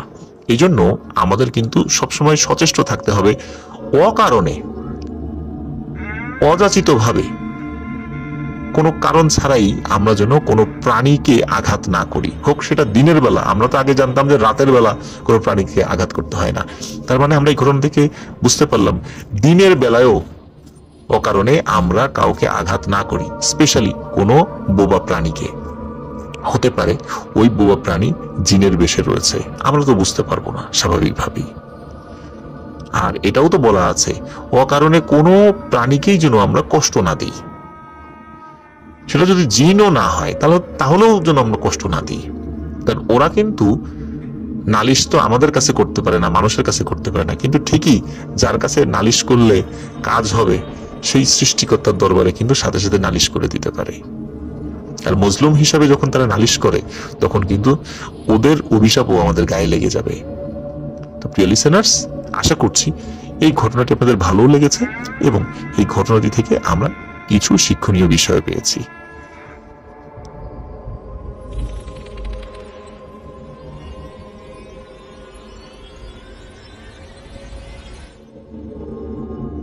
প্রিয় লিসেনার্স, এখন যে ঘটনাটি আমি বলতে যাচ্ছি আপনাদেরকে, এই ঘটনাটি আমাদেরকে লালমনিরহাট জেলার ফুলগ্রাম থেকে পাঠিয়েছেন মোহাম্মদ হাসিবুর রহমান। আর এই ঘটনাটি মূলত তার মামার সঙ্গে ঘটে যাওয়া একটি সত্য ভৌতিক ঘটনা। ঘটনাটির সময়কাল 2010 সালের দিকে। ঘটনাটি যেই রাত্রে সূত্রপাত হয়েছিল, ওই রাত্রে ওনাদের পাশের এলাকায় একটি গানের অনুষ্ঠান ছিল। তো ওনার মামার নাম ছিল আলম। ওই আলম মামা ভাবলেন যে তিনি অনুষ্ঠান দেখতে যাবেন।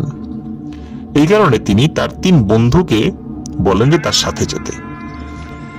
মোট 4 জন।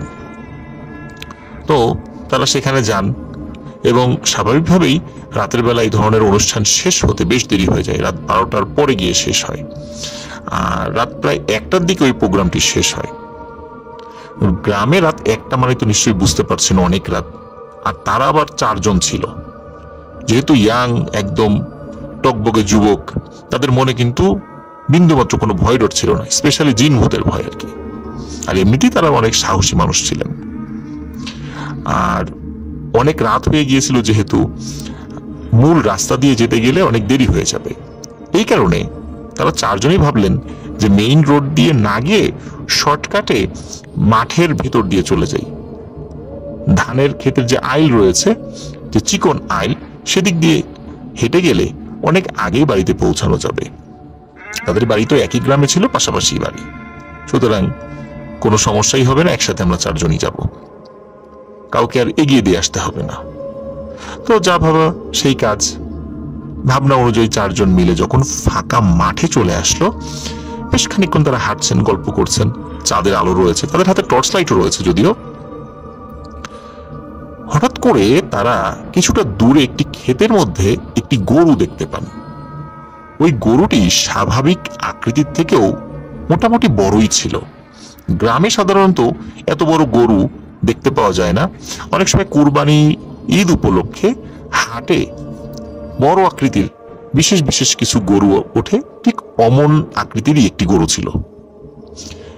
তো আলম মামা বলে, এই দেখ, এত রাত্রে কার গরু এখানে ঘাস খাচ্ছে?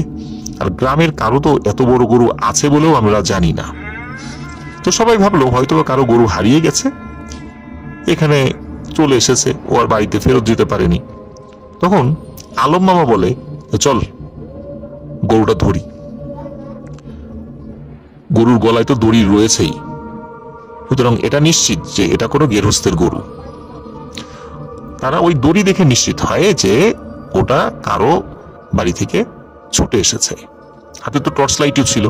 আর গরুটা দেখে কিন্তু স্বাভাবিক গরুই মনে হচ্ছিল, শুধু আকৃতিতে একটু বড় ছিল। তো তারা কি করেন, তারা ওই গরুটি ধরার চেষ্টা করেন এবং ধরতে যাওয়ার আগে তারা, বিশেষ করে আলম মামা বলেন যে গরুটি ধরে আমরা নিয়ে যাই, বাড়িতে রাখি এবং চারদিকে কাউকে, মানে মানুষদেরকে বলে দিব যে এমন একটি গরু পাওয়া গেছে, তোমরা আসো, দেখে যাও, নিয়ে যাও। যদি প্রমাণ দিতে পারে তাহলে ফেরত দিব, আর যদি প্রমাণ দিতে না পারে তাহলে গরুটি আমরা বিক্রি করে দিব, তাহলে বেশ টাকা পয়সা ইনকাম হবে। মানে এরকম একটু লোভও কাজ করেছিল আর কি। কিন্তু আলম মামার এই কথায় তিনজন রাজি হচ্ছিল না। রাজি না হওয়ার পেছনে কারণ ছিল যে এত রাত্রে মাঠের মধ্যে এত বড় গরু কোথা থেকে এলো। আশেপাশের কয়েক গ্রামে কেউ এত বড় গরু পালে বলে জানি না, দেখে তো মনে হচ্ছে না এই গরু দিয়ে কেউ হাল চাষ করে।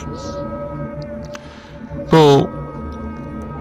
তাদের মাথার মধ্যে একটু ভয় কাজ করছিল, মানে গরুটাকে তাদের কাছে স্বাভাবিক বলে মনে হচ্ছিল না। কিন্তু তাদের হাতে টর্চ ছিল, টর্চ দিয়ে যখন বারবার দেখছে যে গরুর চোখ স্বাভাবিক, শিং স্বাভাবিক, বডি স্বাভাবিক, অনেক সময় ভুতুরে গরু হলে চোখ লাল হয়, অস্বাভাবিক রকমের আচরণ করে, কিন্তু টর্চের আলোতে তো তেমন কোনো অস্বাভাবিক রকমের আচরণ করছিল না। সে দিব্যি মানে ওই ক্ষেতের মধ্যে ক্ষেতের যে ফসল সেগুলো খাচ্ছিল। যাই হোক, আলম মামার পিড়াপিড়িতে পরবর্তীতে তারা সাহস করে, তারা তিনজন মিলে ওই গরুটি ধরতে চায়।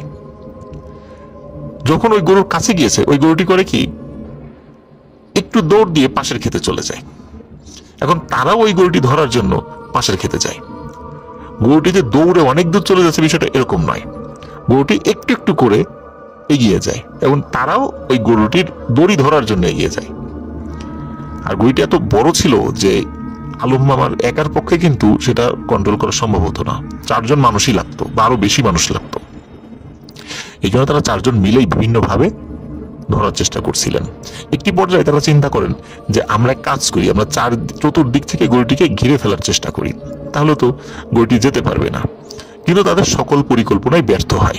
মনে হচ্ছে ওই গরুটি তাদের থেকেও আরো বেশি চালাক। তারা যখনই চারদিক থেকে আটকে ফেলার চেষ্টা করে, তার আগেই গরুটি বুঝতে পেরে সে অন্যদিকে চলে যায়। এভাবে গরুটির পিছু নিতে নিতে হঠাৎ করে তারা একটা সময় নিজেদেরকে আবিষ্কার করে তারা আর ওই ক্ষেতের মধ্যে নেই। তারা একটি কবরস্থানের পাশে বড় একটি বাঁশঝাড় রয়েছে, ওই গরুর পেছনে ছুটতে ছুটতে ওই জায়গা থেকে বের হয়ে ওই বাঁশঝাড়ের কাছে চলে এসেছে এবং ওই গরুটি ওই বাঁশঝাড়ের মধ্যে ঢুকে যায়। এবং ঢুকে কিছুটা পথ এগিয়ে যাওয়ার পর গরুটি তার মাথাটি একবার ঘুরে পেছন দিকে তাকায়। তখন ওনাদের কাছে মনে হলো এই গরুটি আসলেই স্বাভাবিক কোনো গরু নয়। গরুটির চোখ তখন মনে হলো জল করছে। এরপরে ওই চারজনের সাহসী হয়নি বাঁশঝাড়ের মধ্যে ঢুকে ওই গরুটিকে তাড়া করার, এবং তাদের সকলের সামনেই গরুটি বেশ স্বাভাবিকভাবে হেঁটে হেঁটে ওই বাঁশঝাড়ের মধ্যে অদৃশ্য হয়ে যায়। এরপর তারা যে যার বাড়িতে চলে আসে। বিষয়টি নিয়ে তারা গ্রামে আর আলোচনা করে না এবং নিজেদের মধ্যে আলোচনা করে না। সপ্তাহখানেক হয়ে যায়, তারা বিষয়টি একদম ভুলেই যায়। আর তারা যে খুব যে ভয়ঙ্কর গরু এটাকে মনে করেছে, কেউ বলেছে এটা ভুতুরে গরু, কেউ বলেছে এটা স্বাভাবিক গরু, এই জন্য তারা বিষয়টা নিয়ে আর আলোচনাও করেনি। সপ্তাহখানেক পর এই আলম মামা উনি বাজার থেকে ফিরছিলেন। ওই দিন উনি একাই ছিলেন। আর বাজার থেকে ফেরার পথে ওই যে কবরস্থান এবং কবরস্থানের পাশে যে বাঁশঝাড়, ওইটার পাশ দিয়ে একটি রাস্তা রয়েছে, সেদিক দিয়ে আসতে হয়। তো ফিরতে ফিরতে রাত হয়ে গিয়েছিল, খুব যে রাত হয়েছে তা না, 8টা সাড়ে 8টা এরকম রাত আর কি। তবে ওনার সাথে কেউ ছিল না এবং রাস্তার এ মাথা থেকে ও মাথা সামনে পেছনে তাকালে ওই সময় কোনো লোক ছিল না, উনি একাই ছিলেন। উনি যখন হাঁটতে হাঁটতে ওই বাঁশঝাড়ের নিচে চলে আসেন, তখন তিনি ফিল করেন যে ওনার পেছনে কেউ হাঁটছে। তো উনি মনের ভুল মনে করেছেন, পেছন দিকে তাকানো, দেখেন কেউ নেই। আবার উনি হাঁটা শুরু করেন। আবারও মনে হলো যে পেছনে কেউ স্যান্ডেল পাই দিয়ে হাঁটছে। স্যান্ডেল মানে স্পঞ্জ যেগুলো, এগুলো পাই দিয়ে হাঁটলে এক ধরনের শব্দ হয়। উনি স্পষ্ট সেই শব্দ শুনতে পাচ্ছিলেন, কিন্তু উনি কিন্তু স্যান্ডেল পায়ে ছিলেন না, উনি এক ধরনের জুতা পরা ছিলেন, যেটাতে ওরকম শব্দ হয় না।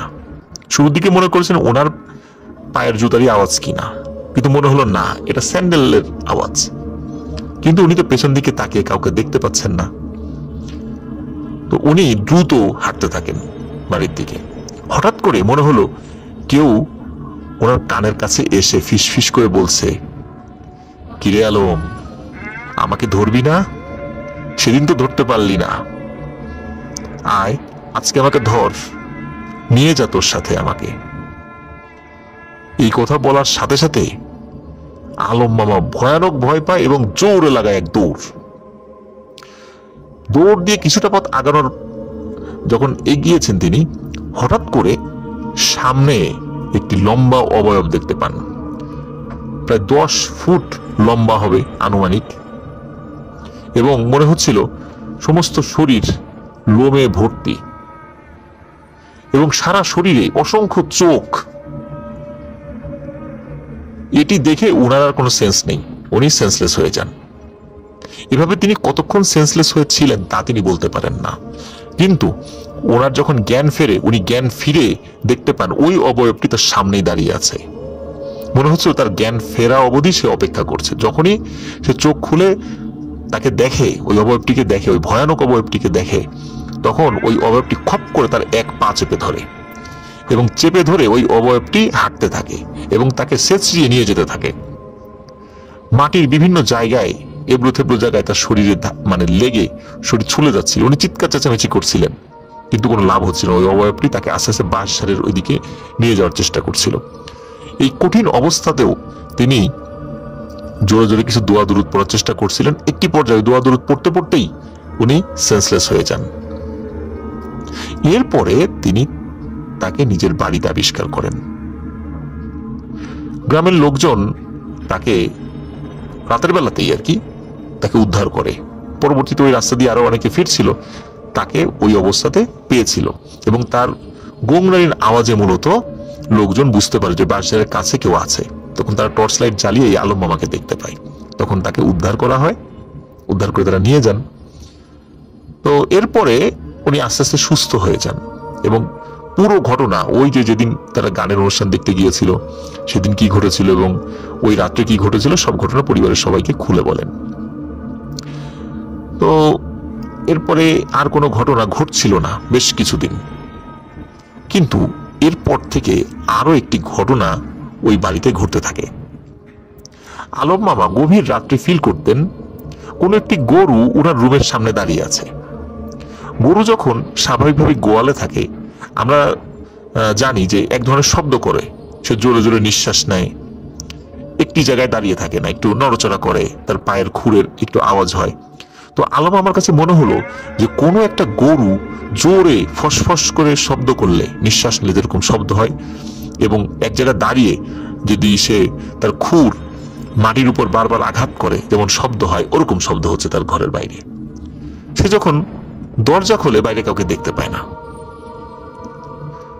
বেশ কয়েকদিন এরকম ঘটনা ঘটে। একটি পর্যায়ে সে বাড়ির সবাইকে এই ঘটনাটি খুলে বলে, কিন্তু বাড়ির সবাই বলে, কই, আমরা তো এরকম শুনি না, এটা তোমার মনের ভুল। কারণ সে খুলে তো কাউকে দেখে না, যদি দেখতো তাহলে একটা ব্যাপার ছিল। এর কয়েকদিন পরে ঘটে আরো একটি ঘটনা। ওই রাতে আলম মামা একই ধরনের শব্দ শুনতে পায়, তবে এবার সে আর দরজাও খোলে না, জানালাও খোলে না। তার ঘরটা ছিল টিনের ঘর, ওই টিনের ঘরে বিভিন্ন জায়গায় ফুটো ছিল। সে একটি ফুটো দিয়ে চোখ লাগিয়ে বাইরের দৃশ্য দেখার চেষ্টা করে। এবার সে যে জিনিসটা দেখতে পায়, এটি দেখার জন্য সে মোটেও প্রস্তুত ছিল না। সে দেখতে পায় ওই যে রাত্রের সেই গরুটি, ওই গরুটি তার ঘরের দরজার সামনে দাঁড়িয়ে আছে এবং একটি নয়, ওই রকম 10-15টা গরু উঠোনে দাঁড়িয়ে আছে। এই দৃশ্য দেখার পর উনি পরিবারের সদস্যকে ডেকে তোলেন। ডেকে তোলার পর তারা বাইরে বের হয়ে এসে দেখে কিছুই নেই। যেহেতু ওনার সাথে এই ঘটনাটি নতুন করে ঘটা শুরু হয়েছে, এই জন্য পরিবারের সদস্যরা খুব ভালো একজন হুজুরের কাছে নিয়ে যান। তো হুজুর সবকিছু শুনে তার সাথে থাকা যে জিন রয়েছে তাদের কাছে জিজ্ঞাসা করে, তারা খোঁজ খবর এনে জানায় যে তোমরা সেদিন রাতের বেলা যখন ফিরছিলে মাঠের মধ্য দিয়ে, তখন যে গরুটি দেখেছিলে এটি আসলে একটি জিন ছিল। সে তার মতো করে ঘাস খাচ্ছিল, কিন্তু অহেতুক তোমরা তাকে ডিস্টার্ব করেছিলে এবং শুধু ডিস্টার্ব করেই ক্ষান্ত হওনি, তাকে বিভিন্নভাবে আটকানোর চেষ্টা করেছিলে। এই কারণে সে মূলত তোমার উপর বা তোমাদের উপর ক্ষিপ্ত হয়েছিল। কিন্তু এই পরিকল্পনাটা মূলত আলমের কাছ থেকে যেহেতু এসেছে, এই জন্য ওই জিনটি আলমের উপর বেশি ক্ষিপ্ত ছিল, কারণ অন্যরা কিন্তু শুরুতে রাজি হয়নি ওই গরুটি ধরতে। আলমই মূলত তাদেরকে ইন্সপায়ার করেছে যে তারা যেন তার সাথে আসে। এই জন্য ওই জিনটি আলমকে টার্গেট করে। যাই হোক, পরবর্তীতে ওই হুজুরের জিনের মাধ্যমে ওই জিনকে বোঝানো হয়, তার কাছে ক্ষমা চাওয়া হয় এবং ওই জিনটি পরবর্তীতে তাকে আর ডিস্টার্ব করবে না বলে কথা দেয়। কিন্তু তবুও সতর্কতার জন্য ওই হুজুর আলম মামাকে খুব ভালো করে ঝাড়ফুঁক করে দেন। পরবর্তীতে আলম মামার সাথে আর কোনো সমস্যা হয়নি। তিনি এখন খুব ভালো আছেন, বিয়ে করেছেন, স্বাভাবিকভাবে ঘর সংসার করছেন, পরিবারের উপরও কোনো এটার প্রভাব পড়েনি পরবর্তীতে। তো অসংখ্য ধন্যবাদ হাসিবুর রহমান ভাই, চমৎকার একটি ঘটনা আমাদের সাথে শেয়ার করেছেন তার আলম মামার সাথে যে ঘটনাটি ঘটেছিল। তো আবারও বলছি প্রিয় লিসেনার্স, রাতের বেলা অহেতুক কোনো প্রাণীকে উত্ত্যক্ত করা, সেটি জিন হোক বা যাই হোক, সে স্বাভাবিক আকৃতিতেই হোক বা অস্বাভাবিক আকৃতিতে হোক, এই কাজটি আমরা এড়িয়ে চলব, শুধু রাতের বেলা না, দিনের বেলাতেও। আশা করছি এই সমস্যাগুলো থেকে আমরা বেঁচে থাকতে পারবো ইনশাল্লাহ। প্রিয় লিসেনার্স, আশা করি আমাদের ঘটনা আপনাদের ভালো লেগেছে। ঘটনা ভালো লাগলে লাইক, কমেন্ট ও শেয়ার করে আমাদের সাথে থাকুন। এই স্টোরিটি একটি ব্ল্যাক ম্যাজিক রিলেটেড ঘটনা। এই স্টোরিটি আমাকে বলেছে আমার এক চাচা। যেই জায়গাতে ঘটনাটি ঘটেছে এটি ফরিদপুর জেলার বোয়ালমারী উপজেলার সাতর বাজার নামক একটা জায়গা আছে, এখান মানে এই জায়গারই একটি ঘটনা। তো ঘটনাটি ব্ল্যাক ম্যাজিক রিলেটেড। তবে আমি আশা করি যে এখন ব্ল্যাক ম্যাজিক রিলেটেড যে স্টোরিটি আমি আপনাদের সাথে শেয়ার করতে যাচ্ছি, এমন ধরনের স্টোরি আপনারা কম শুনেছেন। একদম শোনেননি সেটা আমি বলতে পারবো না, তবে কম শুনেছেন এতটুকু বলতে পারবো। তো কথা না বাড়িয়ে সরাসরি ঘটনাতে চলে যাচ্ছি। ঘটনাটির সময় ছিল 1981 কি 82 সালের দিকে। ওই গ্রামেরই একজন প্রভাবশালী ব্যক্তি, সঙ্গত কারণে তার নাম বলতে পারছি না, নাম বললে আসলে তাকে ছোট করা হবে বা এটা আসলে বলাটা ঠিক হবে না, যার কারণে নাম প্রকাশ না করার শর্তেই আমার ওই চাচা আমাকে বলেছিলেন। আমি জানি নামটা কি, কিন্তু আপনাদেরকে সঙ্গত কারণে বলতে পারছি না। তো ওই প্রভাবশালী ব্যক্তির আল্লাহর রহমতে ওনার অনেক ধন সম্পত্তি ছিল, দুইজন ছেলে সন্তান ছিল, একজন মেয়ে সন্তান ছিল, আর ওনার বিশাল জায়গা জমি, মানে অনেক কিছুই ওনার ছিল। তো একটা বিষয় সেটি হচ্ছে যে ওনার একজন প্রতিবেশী, তিনি আর্থিকভাবে অতটা সচ্ছল ছিলেন না, মানে গরিব মানুষই ছিলেন। ওনার এক ছেলে এক মেয়ে ছিল। তো মেয়ের বয়স যখন 17-18 হয়, খুব ভালো একটি পরিবারে তার বিয়ে হয়েছে। আর ওনার ছেলে লেখাপড়া করত। লেখাপড়া শেষে তার খুব ভালো একটি সরকারি চাকরি হয়ে যায়। গ্রামে মানে গ্রামের সকলে তার ছেলের প্রশংসা করতে থাকে। এর ফলে ওই যে প্রভাবশালী ব্যক্তিটার কথা বলছি, ওনার মনে হিংসা বা ক্রোধের জন্ম হয়। কি ব্যাপার, আমার এত সহায় সম্পত্তি আছে, তো আমার ছেলেগুলো তো এরকম হতে পারলো না, অথচ ওনার ছেলে এরকম ভালো একটা পজিশনে চলে গেল। তো বিষয়টা না উনি আসলে ওইভাবে মন থেকে মেনে নিতে পারছিলেন না। এখন মেনে নিতে না পারলেও তো মেনে নিতে হবে, কিন্তু উনি চিন্তা করলেন যে এমনভাবে একটা কাজ আমি করব যাতে করে ওই ছেলেটি আর পৃথিবীতে না থাকে। কিন্তু তাকে মেরে ফেললে তো পুলিশি ঝামেলা হবে, যার কারণে উনি একজন তান্ত্রিকের আশ্রয় নেন। সেই তান্ত্রিককে বলেন, তুমি এমনভাবে একটা কাজ করবা যাতে করে ছেলেটি আস্তে আস্তে মারা যায়। গ্রামের ভাষায় যাকে বান মারা বলে। তান্ত্রিক বলে, ঠিক আছে, আমি এটা করতে পারবো, তবে আমাকে একটা জিনিস এনে দিতে হবে। সেটি হচ্ছে অমাবস্যা এবং পূর্ণিমাতে যদি কোনো মানুষ মারা যায়, ঠিক পরবর্তী অমাবস্যা বা পূর্ণিমাতে তার কবর থেকে তার কাফনের একটি অংশ আমাকে এনে দিতে হবে। সেই কাপড়ে তদবির লিখে আমি বান মারতে পারবো।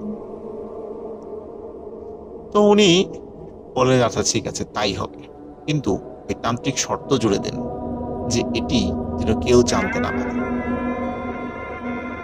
যদি কাজ করতে হয় আপনাকেই এই ভয়ঙ্কর কাজটি সমাধান করতে হবে। উনি বলেন, হ্যাঁ ঠিক আছে, আমি এই ভয়ঙ্কর কাজটি সমাধান করব। এখন এই কাজটি করাটা কিন্তু অতটা সহজ কাজ ছিল না, যার কারণে উনি চিন্তা করলেন যে আমি তো বলে দিলাম, কিন্তু আমি তো এইভাবে কিভাবে যাব, কবরে গিয়ে কিভাবে কুড়েটে নিয়ে আসবো, মানুষের হাতে যদি ধরা পড়ে যায়, যে মানুষ দেখে ফেলে, তাহলে আমার সম্মানটা কোথায় যাবে, এটা উনি চিন্তা করছিলেন। উনি চিন্তা করলেন যে যেহেতু কাউকে কিছু বলা যাবে না, তো আমি খুব গোপনে কোনো একজন ব্যক্তিকে এই কাজের জন্য নিযুক্ত করি, যে খবর রাখবে যে অমাবস্যা বা পূর্ণিমাতে কোন গ্রামে বা কোথায় কোন মানুষ মারা গেছে আমাদের আশেপাশে, ঠিক সেই ওই কাপড়টি নিয়ে আসবে। তো বাহিরের তো আর কেউ জানলো না, শুধু আর একজন লোকই জানলো, তাতে তো সমস্যা হওয়ার কথা না। উনি এই চিন্তা করে একজন লোককে ঠিক করেন। সেই লোকটিও বেশ চতুর ছিল, সাহসী ছিল। তিনি চারদিকে খোঁজ খবর রেখে একটা মানুষকে পেলেন যিনি মারা গেলেন কোনো এক অমাবস্যার রাতে। তো কথা ছিল, যদি কেউ অমাবস্যা রাতে মারা যায়, তার ঠিক পরবর্তী অমাবস্যাতে এই কাজটি করতে হবে। যদি পূর্ণিমাতে মারা যায়, তার ঠিক পরবর্তী পূর্ণিমাতে এই কাজটি করতে হবে। তো যেহেতু পরবর্তী অমাবস্যাতে এই কাজটি করতে হবে, উনি তখন ওই প্রভাবশালী ব্যক্তিকে জানান যে পাওয়া গেছে, আমি পরবর্তী অমাবস্যাতে এই কাজটি করতে যাচ্ছি। ভয়ানক ব্যাপার হলো, ওই লোকটি সত্যি এই কাজটি করতে সক্ষম হয়েছিলেন। তিনি ওই কাফনের কাপড়ের একটি অংশ ওই প্রভাবশালী ব্যক্তির কাছে এনে দেন। এটি পাওয়ার পর তিনি সেই তান্ত্রিকের কাছে চলে যান। সেই তান্ত্রিককে বলেন যে সেই কাপড় আর এই হচ্ছে নাম ঠিকানা, তো আপনাকে বান মারতে হবে। তান্ত্রিক বলেন, হ্যাঁ ঠিক আছে, আমি কাজটি করব, আপনি চলে যান, কয়েক মাসের মধ্যেই রেজাল্ট দেখতে পাবেন। তো উনি চলে যান। এদিকে 1 মাস যায়, 2 মাস যায়, 3 মাস যায়, কোনো রেজাল্ট তো আসে না। উনি আবার ওই পাশের প্রতিবেশীর যে প্রতিবেশী ছিলেন, ওই লোকটির সাথে ভাব জমান যে তোমার ছেলের কি খবর, কেমন আছে, তোমার মেয়ের কি খবর, কেমন আছে। বলে হ্যাঁ, সবাই খুব ভালো আছে, কোনো সমস্যা নেই। যাতে করে উনি ওনার মাধ্যমে জানতে পারেন যে আসলে ওনার ছেলের কোনো সমস্যা হচ্ছে কিনা। যখন এরকম 1 মাস, 2 মাস, 3 মাস, 4 মাস, 6 মাস অতিবাহিত হয়, তখন উনি বলেন, কি ব্যাপার, এত কষ্ট করে একটি কাজ করলাম কিন্তু কোনো কাজ হলো না। তখন তান্ত্রিকের কাছে যান। তান্ত্রিকের কাছে গিয়ে বলেন যে কি ব্যাপার, কোনো কাজ তো হলো না। তখন তান্ত্রিক বলেন, এমনটা তো হওয়ার কথা নয়, আমার এই ধরনের তদবির বা বান কখনো তো মিস হয়নি, আপনার বেলায় কেন হচ্ছে আমি ঠিক বুঝতে পারছি না। তো উনি বলেন যে আচ্ছা, আপনি কি নিজেই কাজটি করেছিলেন? তখন উনি সত্য কথা বলেন যে না, আমি তো নিজেই কাজটি করিনি।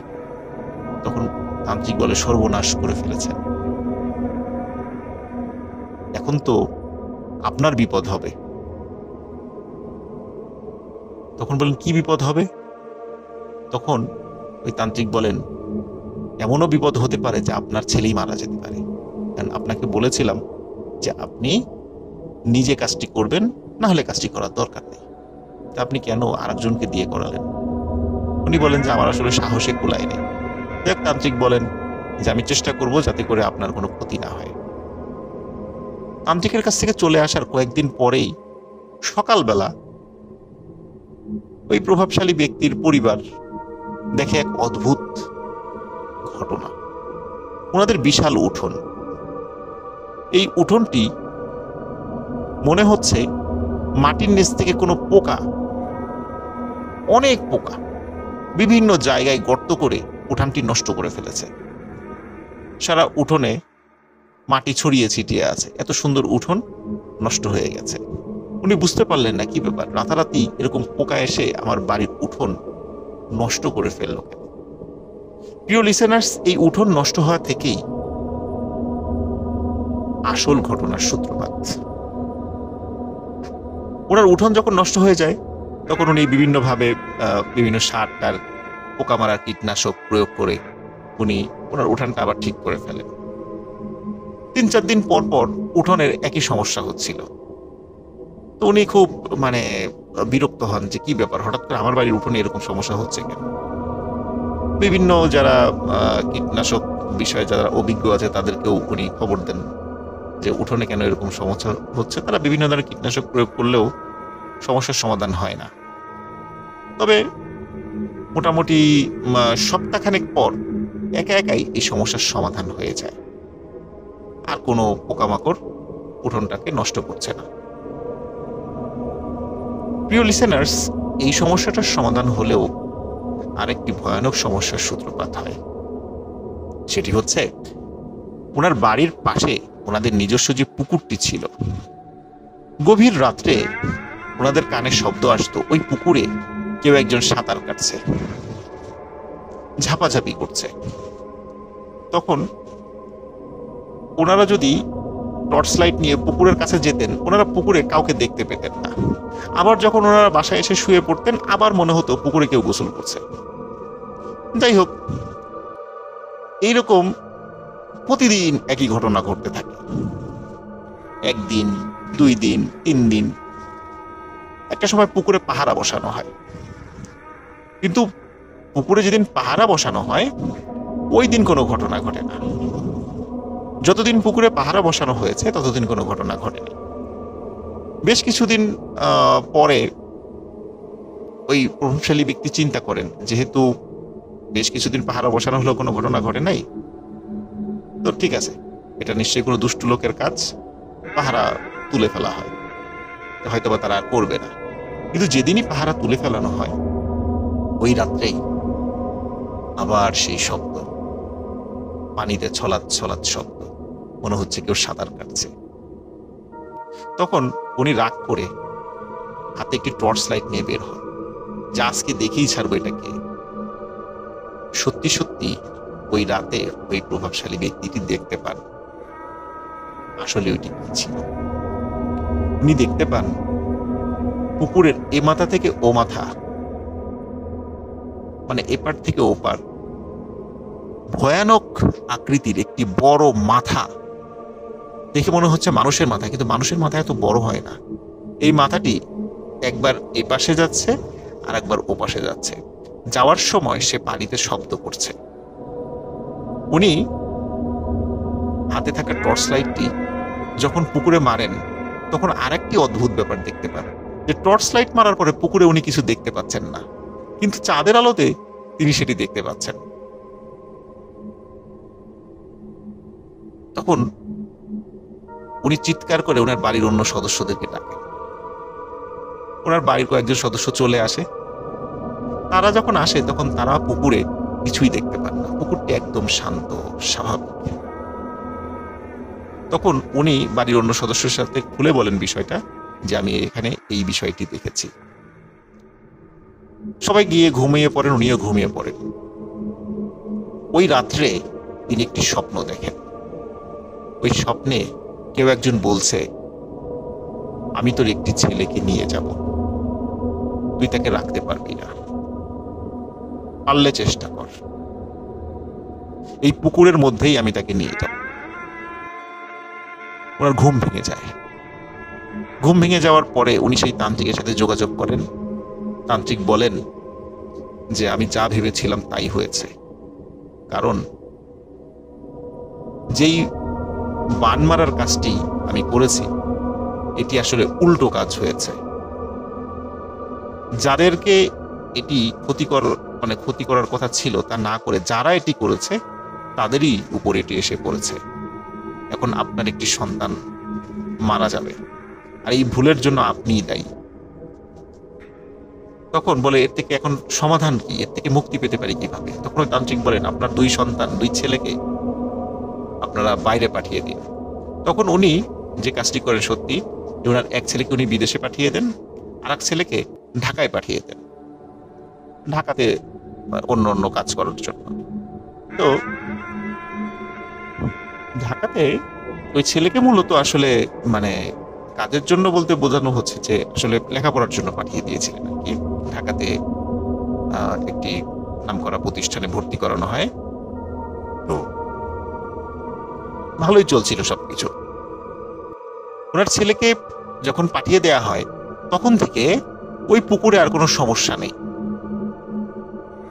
আর কোনো গোসলের শব্দও শোনা যায় না। উনি ভেবেছেন ছেলেদের পেলেদেরকেও একজনকে তো দেশের বাইরে পাঠিয়ে দিয়েছি, আরেকজনকে ঢাকা পাঠিয়ে দিয়েছি, তো এখন মনে হয় আর কোনো সমস্যা নেই। তো যেই দুই ছেলেকে বিদেশে পাঠিয়ে দেওয়া হয়েছে, বিদেশে একজনকে বিদেশে আরেকজনকে ঢাকায়, তো তাদেরকে বলা হয়েছে তোমরা যদি কখনো দেশে আসো এই পুকুরে কখনো গোসল করবা না।